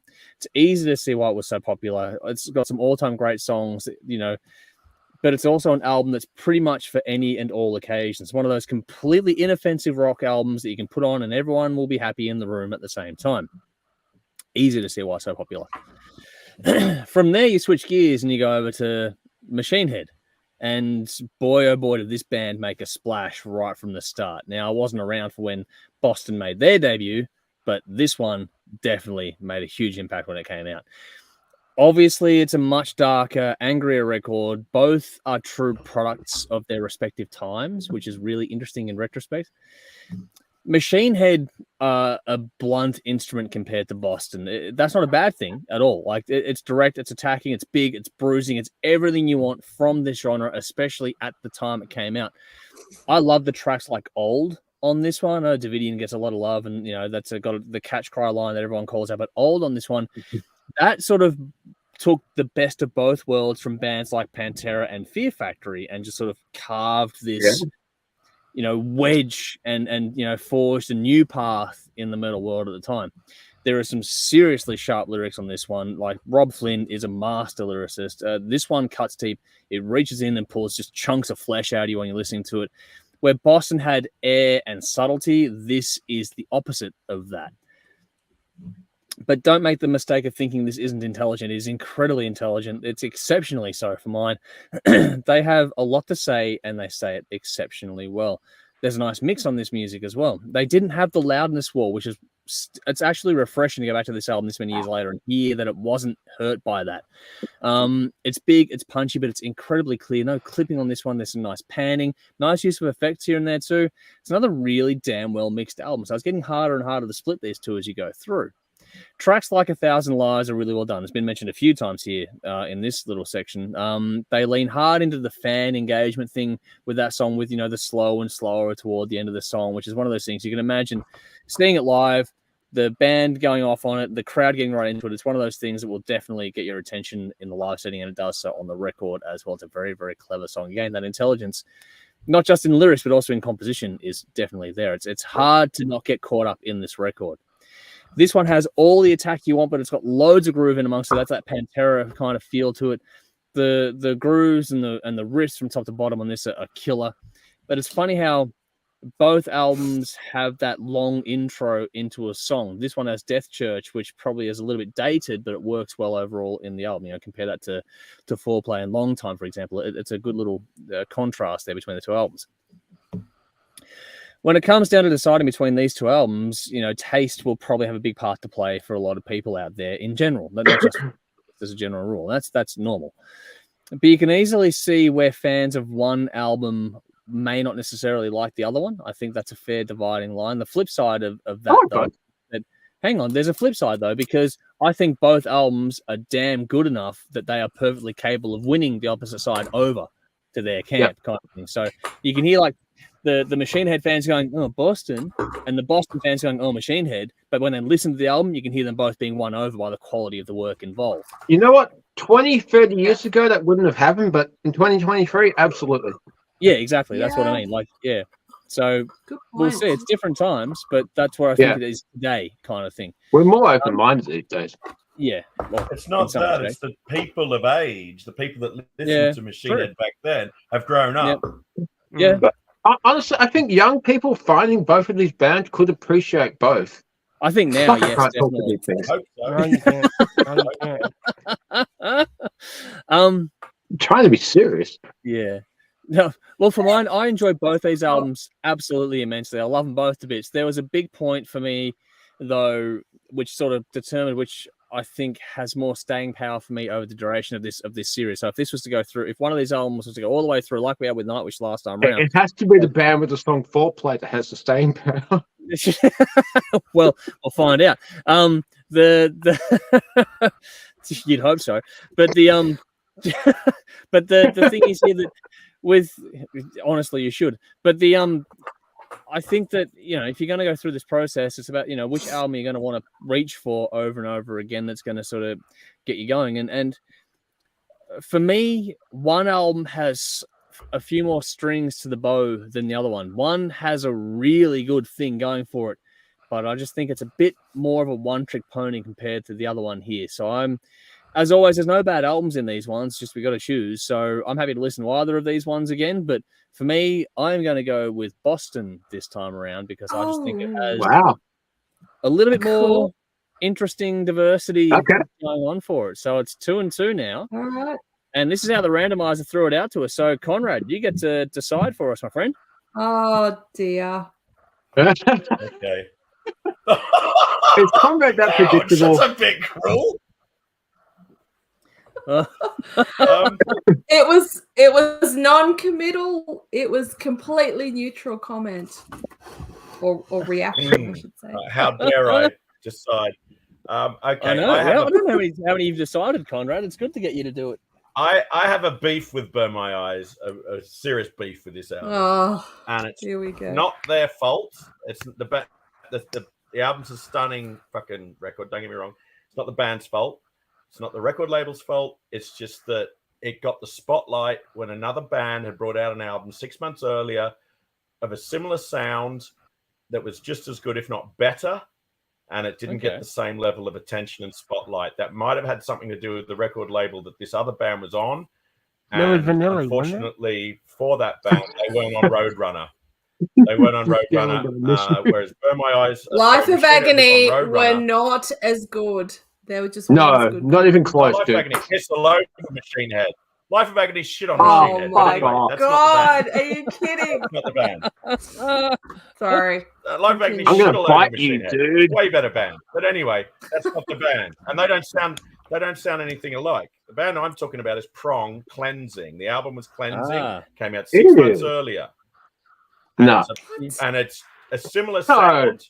It's a similar sound. Snap your finger, snap your It neck. is. It's a very similar sound. Yeah. Pronger Yep, Pronger overlooked. It's a similar sound. And it didn't get the For good spotlight. reason. Did not get the spotlight that it did not get the spotlight that it deserved, and I think it was unfair, and therefore Burn My Eyes should have not have been as praised as it was, like some amazing, fantastic, revolutionary, oh my god, the great record. Piss off. Prongs Cleansing was out beforehand, and it should have got that level of attention and spotlight. It's just as good, if not better. So I have an issue with Machine Head's Burn My Eyes. Not the band's fault. It's not the record label's fault. The record label did their job, which was great. I wish the record label had done the job. Prong's record label had done their job just as well as Roadrunner did for Machine Head. Had they done that job, people would be talking about Prong's Cleansing like they would be talking about Machine Head's Burn My Eyes. It'd get the same level of attention and praise. It's that good. So that's my issue with that record. It's not fair, and it pissed me off. And it still pissed me off almost 20 years later. I'm still griping about 30 it. years, man. Let it go, dude. Live your life. 30 years. Get therapy. Yeah, it's 30 It now. still Right? pissed me off to this day. It's pissed me off. So I'm not happy about it. I saw Machine Head live on this tour 4 times. Fucking dreadful. Absolutely woeful. Wow. They got better. Thank God. They got a lot better. But they couldn't Actually, pull you're it not off the live. first person I heard to say that, actually. No, terrible. This tour, that first tour, they were fucking woeful. They couldn't pull it off live. They couldn't do it. The production on the record's great. Wow, it's only one finger chords. How could they not do it? Shit. They couldn't do it live. It sounded like a wall of fucking noise and shit. It was awful. I caught them 4 times on that tour, and I was still, every time I was like, this is fucking dreadful. I even walked out. That's a shame. So yeah, You went back. You went back 4 times. Back 4 times. It was a case of, at that time, they were on lots of festivals, and they were also getting support slots for a lot of other bands. I was in London at the time, and they just happened to be playing here that year. I think they played 4 times over here that year, so I got to see them, being that they were on other things that I was going to see. And no, they could not fucking pull it off. It wasn't impressive at all. So yeah, I still to this day am pissed that album gets the praise it does. When Prongs Cleansing didn't get the spotlight it deserved, and it should. Okay. So go and listen to Prongs Cleansing, and then you'll see what I'm talking about. You'll go, okay, I get it now. I get where he was coming from. Yeah, because it's just as good, if not better. Now, so therefore, Boston wins this. I'm not saying that Burn My Eyes is not a great record. It's a fantastic record. Really? Wow. By all means, it's a brilliant record, but it's just not fair. So that's my issue with it. Boston. Sound great, dude. You got to be more objective. I think the songwriting is better with Boston's self-titled record. The songwriting is better, and better musicianship. So Boston goes through for me. Self-titled, absolutely. I will be playing More Than a Feeling tomorrow night. My rock night tomorrow night. I'll be playing that track. So yeah, absolutely. And it goes down a storm every time. So, there you go. Boston. There we go. Self-titled. Machine Head, Burn My Eyes. You robbed somebody of their limelight. It wasn't your fault. It wasn't the band's fault, but just turned out that way. The people spoke, man. The people picked what they wanted to listen to. No, it was pushed. The people. It was pushed. It was word of mouth. They both have their fair share of promotion. People pick what they want to listen in a to. certain way. Absolutely, word of mouth. Had Prongs Cleansing got the marketing that Burn My Eyes got, it'd be just as big, if not bigger. No, because we heard of both bands back then, and people picked what they wanted to listen to. Did you? Did you though? It didn't get the marketing. Yeah. Burn My Eyes got the marketing. Fucking Metallica had no marketing in the early 80s. People pick what they wanted to listen to because they go looking. Right. That's what we do. And friends say, "Hey, this is awesome. Yeah. Listen to this." And that's how I heard. We're not fucking Robbie Williams fans. People find the good shit. I was working in a record store. I was working in a record store in London, and I saw how Burn My Eyes got promoted. I saw it happen. It gets promoted after the fact because people already pick up on something that they like. No, this is when it No very one first pushed came Prong out, at me. and I just didn't think that it was All fair these on debut Prong. I albums thought come that- from the underground, man. I think The it record comes down companies to will pick up on marketing. them after the fact.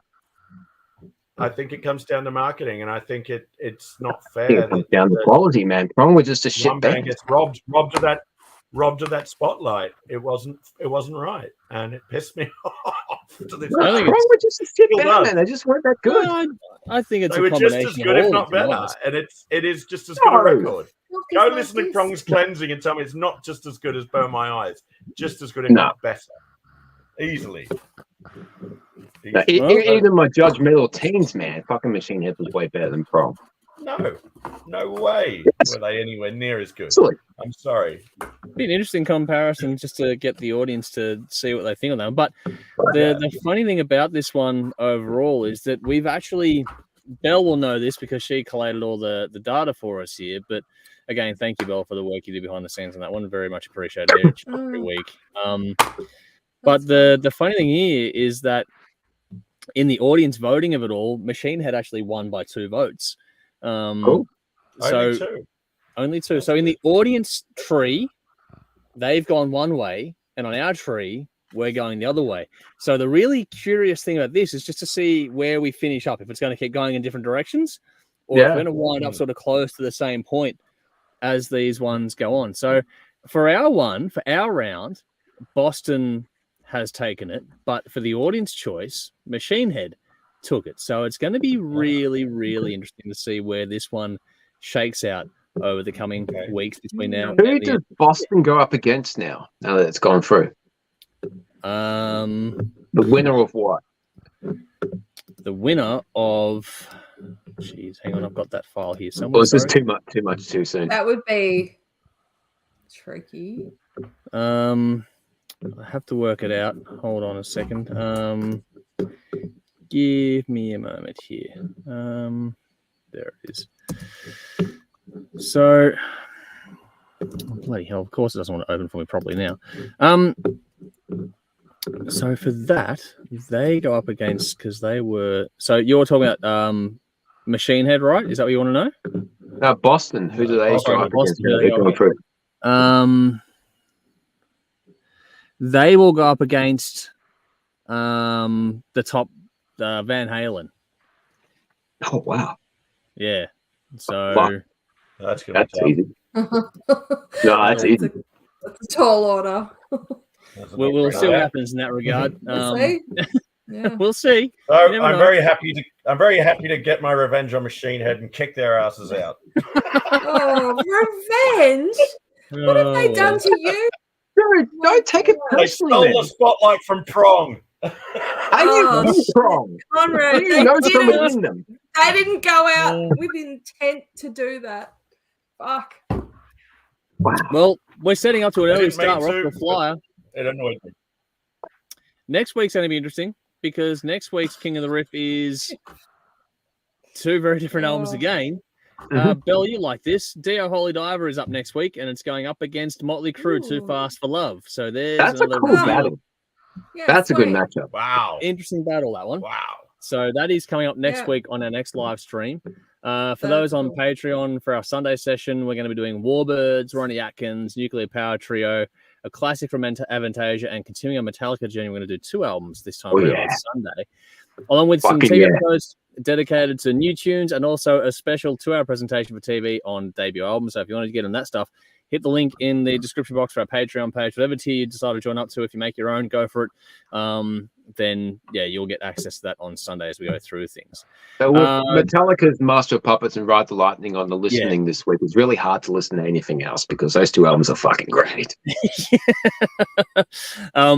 Although that said, there's some pretty fucking good albums in that list. Though, There are. I've heard everything so far, but fucking Metallica, for Christ's sake.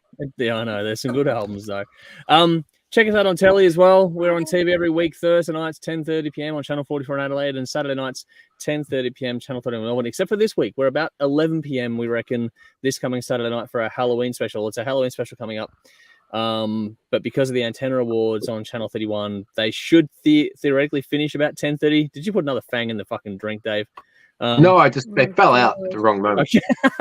Trying to look menacing and my fucking teeth fly.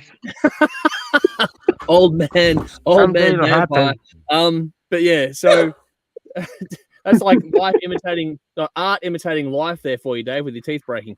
I know. But yeah, so because of the Antenna Awards, we'll be airing a little bit later. They hope to finish about 10:30 p.m., but these things never go on time, so we should be by 11 p.m. on the air and having a marathon for you of Halloween stuff on Channel 31. We had a lot of fun filming this year's one, Dave, didn't we? It was a interesting one to do. We had a bit of fun with it. Dave took on the challenge trying to find some stuff we haven't really played as much, and I took on the challenge of going through. Went something a little bit different. Yeah, tried to go broaden the outlook. Yeah, so we did some classics, did some different stuff. We had a bit of fun with this. It's funny how we both went to the Nightmare Before Christmas album. Both of us went there as well, which was cool. Fun. That was a lot of fun. So a bit different this time around, but yeah, interesting. And Belle, we got a request in there for you as well. So that's that. We did. Oh, cool. Thanks, guys. That'll be coming up. Yeah, so as always, links in the description box. Make sure you like, follow, subscribe, all the usual stuff. Check out our Patreon page, like I was saying. If you can't hit the link, doesn't work, just search for the Hard Rock on your preferred platform. You'll find us pretty quickly. We have lots to get through. We're on the home run now toward the end of the year. We're going to have a lot of fun between now and then, though, with this battle series. We're off to a good start. Let's go through some comments. Belle, get that pen and paper ready. Let's see if the audience were paying attention and gave us some votes before. What do we got here? So back to this is where we started on the 83 albums. Vinny says, I enjoyed making Lick It Up. So there we go. Adrian says, I can't pick the best costume. You all look great. Sorry. All right, cool. Thanks, Let's dude. see here. Vinny says, I think Belle has set a standard for you blokes on set and costume. Great effort from all otherwise. So I think Belle gets both votes on that one from Vinny. So there we go. Thank you. Rowan says, You're gave both awesome. albums a listen this week. Hadn't heard Machine Head before. Great music, but the vocals don't ever work for me. Boston is one of those perfect albums, so I'd pick Boston. Adrian says, great album from Boston, but I have to go with my Bay Area boys, Machine Head. Rob Flynn, former guitarist for the band Violence, formed Machine Head. So there we go. It goes, flips and flips. Malice says, Boston for me on this one. Best debut album of all time until Dave's Boys a few years later in 87. So there we go. Michael says, yeah, I agree. Boston is so good. I have to pick it. So many classic riffs on it.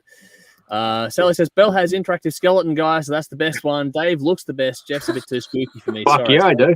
Belle gets set. Dave gets costume on that one. Okay. So there we go. Thanks, Mel. Same here. Mel says, Dave for the outfit, Belle for the set. Andy's effort shameful. Yeah, I know. Sorry, guys. I was trying to not get blown away by a storm today. Let the team down, man. I know. I'm sorry. Edge Crusher. Boston wins for me, but how good are these two releases? They're both fucking good. Yeah. Adrian says, Tom Schultz made the Rockman. Def Leppard used the Rockman to record Hysteria. Side note, yes, that is true. Tom Schultz is underrated in terms of production history. He is an absolute gun. But Adrian also says you should listen to Violence, Eternal Nightmare. I'll have to go and add that to the list. Cool. Here we go. Belle already knows the winner with the Conrad vote. So very fast. What do we got here? That is so funny, Conrad from Edge Crusher. And Michael's on classic Conrad. You slayed them, so there we go. Yeah. Rowan says never heard Machine Head or Prong, so there we go. But Edge Crusher on Prong, very underrated. We've got a lot of love here for Prong. Michael says, have to vote on set and costumes soon. Hard choices to make. Well, you got to get in quickly if you haven't already. Adrian says, 80s Bay Area thrash scene, Testament, Death Angel, Exodus, Violence. We're all popping. I was hanging out every weekend at Paradigm Studios where all those bands would be and Lars would go there. That would have been fucking fantastic. In the Bay Area. Holy shit, dude. That would be cool, man. You'd have some stories to tell, I'm sure. Michael says, Dave, you keep taking your teeth. We can't believe your performance. So there we go. I'll try my best, man. I fucking hurt. Nicole's here saying Tommy Johansson's new song drops tonight. This is Halloween rap version. Okay, have to go and check that out, Nicole. Cool. Have to go and check that out. Nice. But Nicole also said Belle, set and costume. I think we know who's won tonight. Love you, girl. Michael says, I'm voting best set Belle, best costume Dave, and Belle are tied. Connor looks like he's been smoking ice pipe on Burke Street. Fuck off! Oh, wow. And then another one here, Bell set Dave outfit. I think we have the winner, don't we, Bell? Which way is this broken down? All right, Dave. Okay, and then Bell set Dave outfit for the last one. It's a tie for costume between me and Dave, actually. Nice. There you go. And it's me for set. So I think Bell wins. I think we're all winners. Yeah, it's pretty. Bell, you took both categories. Even if it was a tie, you took both categories. I think the winner is Bell. So pretty Bell wins. Bell wins. Well done. Round of applause. Now the bar has been set. If I had had teeth that kept falling out, that I would have either got more votes or less votes. It's all about the teeth that can come out. Bell. Depends on the audience, doesn't it? So what's going on there? I thought that would be awesome. Thank you. Thanks, guys. There we go. But to be dead serious here, I am the complete lame wad in this one. So a credit to everyone else for getting involved and having some fun with the decoration tonight. So Connor was going for the Eddie Munson effect there. Dave obviously went for the vampire look. So did Bell, and Jeff did something we've never seen before on the show too, which is fantastic. So to everyone involved, I still don't know what it is. I'm not quite sure, but it's cool. I love it. I'm cousins. Yeah. You made the whole show of it, man. It's kind of it's like Slipknotty somehow. Yeah. I just keep getting Slipknot vibes from it. And Venom. Yeah. It's a bit like Venom. Venom, yeah. Oh, it is very cool. Or, you mean like Spider-Man's Venom? Yeah, Spider-Man Venom. Yeah. That's cool. Spider-Man Venom. That's really cool, man. I like that. The bar has been set. We know what we're going to be aiming for next year now. So we're going to have to beat Bell next year. That is the target now. Challenge set. We got to beat Bell. But we have Christmas coming up, so maybe we'll have some fun with that. Bell's going to beat Bell. Yeah, Bell's going to beat Bell, so good luck with that. But yeah, that about does us for tonight. We'll go to the bin and we'll get out of here. So let's go through this. Let's see who goes to the bin first. Let's go to Jeff. What are you putting in the bin this week? Well, first, I want to give a shout out to my very good friend, Andrew Carey, who's watching over in WA. He was the guy that he sent me the message about Portnoy this morning. And I'm like, holy shit. I thought it was April Fool's. And I said, I couldn't believe it. Yeah. So that was about 1 o'clock this morning. Like, it was, it would have been like 8 o'clock, whatever, over his time, 9 o'clock. Yeah. So thank you for that. And I was just like, wow. So Andrew, thank you very much. You're a good guy. I've known him for 25 years. He's a great guy. Awesome. Well done, man. And all right. My bin. Oh boy. So my bin this time. You know what it is? My bin is a little bit petty, but I don't give a fuck because I'm a petty guy. So petty's good. Petty's good. I'm gonna target the overpricing and the gouging of I'm a gamer, okay? I play a lot of fucking video games. Okay, so I'm in my 50s. I play games. Fuck off. It's my life. I do what I want. But have fun. That's right. I got people, you can't play games, you're too old. When I tell them I'm literally playing Call of Duty, and the guy's like, holy shit, man, you're pretty good. I'm like, yeah, I'm probably the best 54-year-old player you ever fucking met. Anyway, so when I buy a game from a digital version of the game, and I pay $159.99. Wow. Okay, for this digital version that I can't touch, I don't own. I'm never gonna be able to take it and trade it in. And the same fucking game in America is going for $69.99. Wow. And it's a digital version. What the fuck is going on? Yeah, how do they justify an extra fucking $90? How what? Just because you live in Australia, we're going to get charged in that? Well, charge those Aussies another $90. Fuck it. What do they do about it, right? That happens. They do that. Yep. I know it's fucking bullshit. I looked it up. So it is. If they were paying $99 in America, right, and then we're paying $159 here, that works out to almost parity. Okay, that's given the price of the dollar and all that stuff. Yeah. But $69.99 to $159.99, fuck off. That's just gouging us from basically where we live. We have no control. We can't do anything about it. So these gouging fucking cunts can get in the bin. Well said. All right. Well done. I completely concur with that. That is nicely put. Yeah. That's been a problem for a long time. It's impacted music and movies and that as well. It's not just video games, but it's a big problem. It's a big problem. The geolock tax. It's fucked. Alrighty. Dave, what do you put in the bin? Yeah. Persistent coughs. I just can't shake this coffin. Mm-hmm. Coffin. Nice job. Coffin. Come on. Work it. Okay. I got a bunch. Too many concerts being announced when you're broke. It's fucking depressing. So many. If this was happening a few years ago, I would have been losing my shit. But now it's just like, Try living in London. Try living in London. Yeah, dude, I have a job. You don't. I don't know how you manage it. Yeah. Okay. So when you're on your coffee break or your tea break, and it comes to an end, the 10 minutes or the 15 minutes is up. You get that. Oh fuck! I better get up and get motivated. You got that last little bit down the bottom of the cup. You get up and you got to chug that last bit, and you completely miss your mouth and just spill it down your fucking throat or your neck. You're missing the hole completely. I feel like a complete wanker. That feeling can get in the bin. Oh no! Fucking unco as fuck. That's great. It's not good. It's not good. I'm sure it's happened to everyone. I hope it's happened to everyone. Has. I can't Don't just worry, Like alone. me taking a piss. Yeah. Pull on a pubic hair and piss myself. My dick is the older you get, the more experience you have with drinking. How the fuck can you keep missing the hole? But it still happens. Doesn't help. People who can't press a button. Now, people who are on the Patreon stream on Sunday realize I got a phone call halfway through the taping, and there was an issue at work. I had to go into work at 11:30 at night and press a button. It's not hard. Button that's lit up with a little fucking light. Press it and things start. I'm like, seriously? Jesus Christ. Okay, and most importantly, chicken bones were breaking my fucking tooth. That was not fun. Wasn't exactly sore, but the expense, that fucking hurt. So all the fucking voodoo bone shit happens, and I can get in the bin. I know it's Halloween, but that shit shouldn't be happening. Apart from that, good. Cool.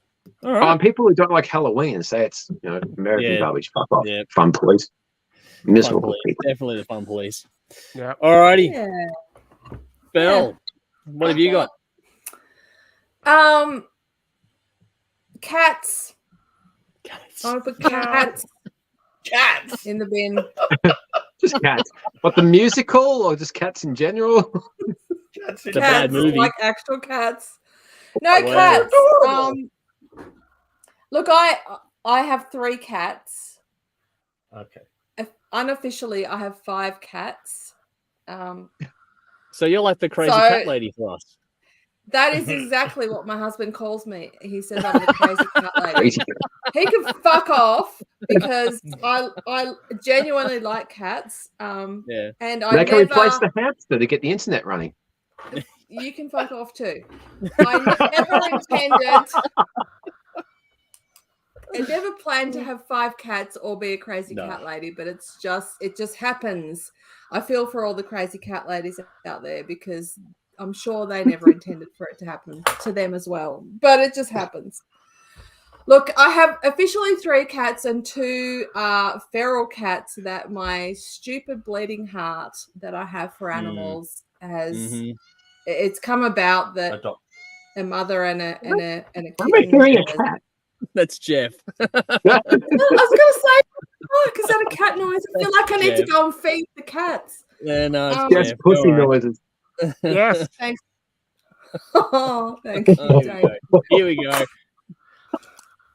Anyway, look, the feral cats appeared as like a mother and a kitten, and I fed them, and now they just keep coming over here, and they kind of live here. Yeah, so that's my fault, but that works. How could you not? How could you not? Anyway, so look, cats, they're fucking so annoying, especially at dinner time. I have a big fat tabby called Ferris, and from about the day off 4 p.m. onwards, he starts stalking me. He stalks me. He passively, aggressively stalks me, and I'm generally working at that time, and he just kind of comes near me and sits there and starts purring and just is there and he makes sure I can see him. And I wish he'd just fuck off because it's annoying. And I know what he wants. And if I make a move to get up, or if I get up, he'll run to the kitchen and go, dinner time. But no, we're still 2 hours away. Anyway, every day it happens and he shits me. So anyway, 6 p.m. is dinner time for the cats. Yep. And it's like a goddamn symphony of cat yelling. I've got him yelling while I'm preparing the food, and there's the other cat, Banjo, and he's like pipes up, and then there's a really old cat, the third cat that we've had for like nearly 20 years, and she's just about deaf and she can't hear anything, so she yells really loud because anyway, she can hear anything. So she's yelling for her food, and then I've got the two cats that are outside, the two feral ones, and they're yelling at the front door for their dinner. And at 6 o'clock, I'm there at the bench and I'm trying to get all this food ready, and they're just yelling, and it drives me mental. So anyway, it's like this horrible sounding cat choir that goes on. I hate it. I wish they'd all fuck off, but no, I don't really. I love them. So cats in the bin at 6 o'clock. Cats in the bin. That's my bin. Fair enough. Yeah. No, I've got to say that our dogs, we've got one now, but generally speaking, our dogs have always known what time it is. So yes, it is a whole thing when it comes to having a pet. All right, Conrad, what are you putting in the bin this week? I might have already done it previously, and if I have, I apologize. Those fees on top of fees on top of fees for concert tickets. Those stupid fucking other. It's like, fuck off. Can't you just make it one price? I don't mind if you bundle all those fees into the price, but don't then sting me for all these other fucking excessive fees, on top. It's annoying. Concert ticket ends up being another $10, $15 more or pounds more than what it is. Especially it's in not pounds. Right. Yeah, fucking annoys me. Anyway, and London Underground, your fares, London Underground fares are just fucking insane. Cost me between £7 to £10 to come in and out of London each day, so it's a lot of money. That's a lot. It's a lot of money. It's insane. You can go to Frankston and back for $3 from Melbourne.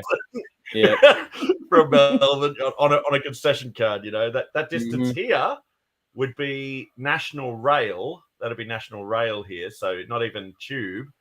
So that's not the Underground. That'd be National Rail, and that'd cost about £60. Fucking hell. That's bad. Whoa. So it's a big difference. So Transport for London's fucking fares can fuck off. Well said, man, and I completely agree with that. That would hurt. That would bite deep. It does.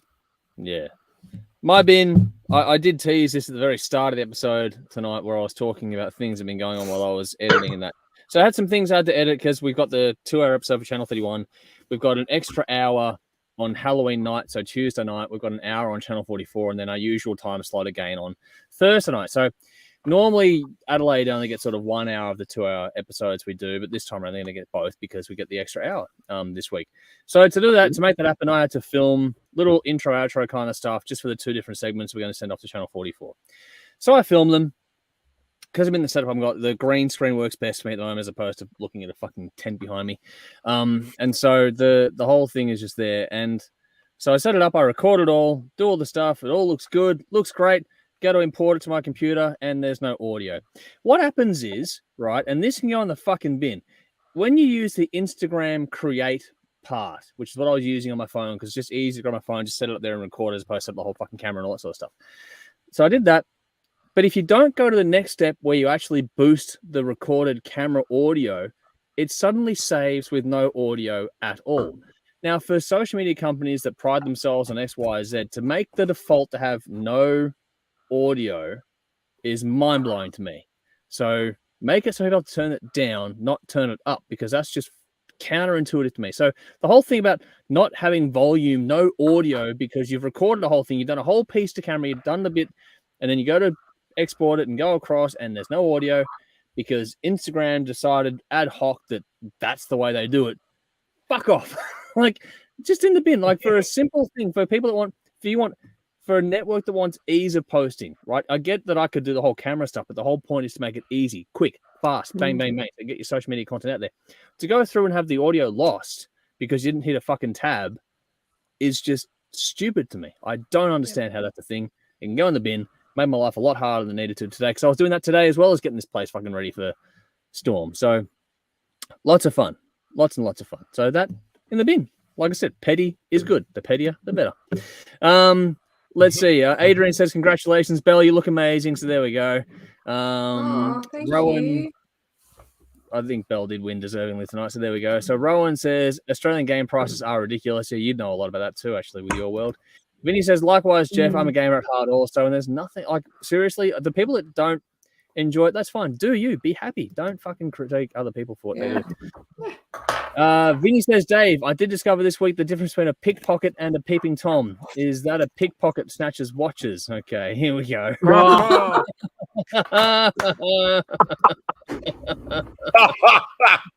Well done, Vinny. Oh, Nice. Vinny, you are so awesome. I like that one. Yeah. Love it.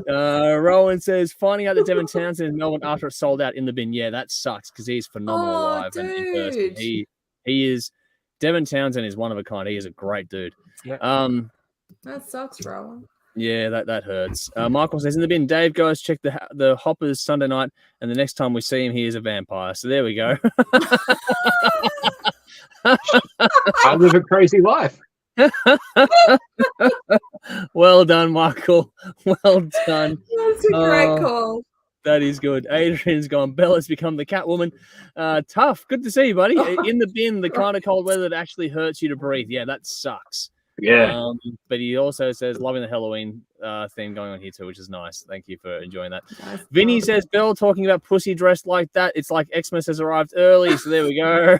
Oh my God. Vinny. Well, there we go. Thanks, Vinny.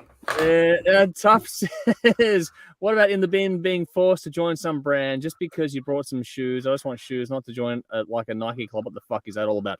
Mate, you should see here, there's now a rewards program for fucking Woolworths. Like the supermarket are doing members discounts. So go and get fucked. Yes. Michael says, Belle, Jolie just walked in. Hi, Belle. Hi, Belle. Hi, Jolie. Sorry. Hi, Jolie. Walked in. He says, you look lovely. She says, you all look great. Yeah, well, I won't be a part of that one. I'll take myself out of the equation. You are very nice. Yes, no, Belle does look great tonight. She did win for a reason. And Tough says, I found Groove Street Metal. Thanks to you last metal show and your linky links. Thanks for that. You are most welcome. Whatever that rabbit hole takes you on, you find your music on. That is the joy and the fun and the reason for what we do here with what we do. But it is that time of night. We are going to get out of here unless there's anything that anyone else really wants to get into. Otherwise, we're going to call it a night and get out of here. All right. Yep. Cool. All right. Well, on that note, we'll see you all again very, very soon. For our Patreon supporters, we'll see you on Sunday. But for the rest of you, we'll see you same time, place next week. Until then, I'm Andrew. I'm Dave. I'm Jeff. I'm Bill. I'm Conrad. As always, folks, you know what to do. This will be interesting. Drink up. Rock on. Drink up, rock on. We'll see you soon, folks.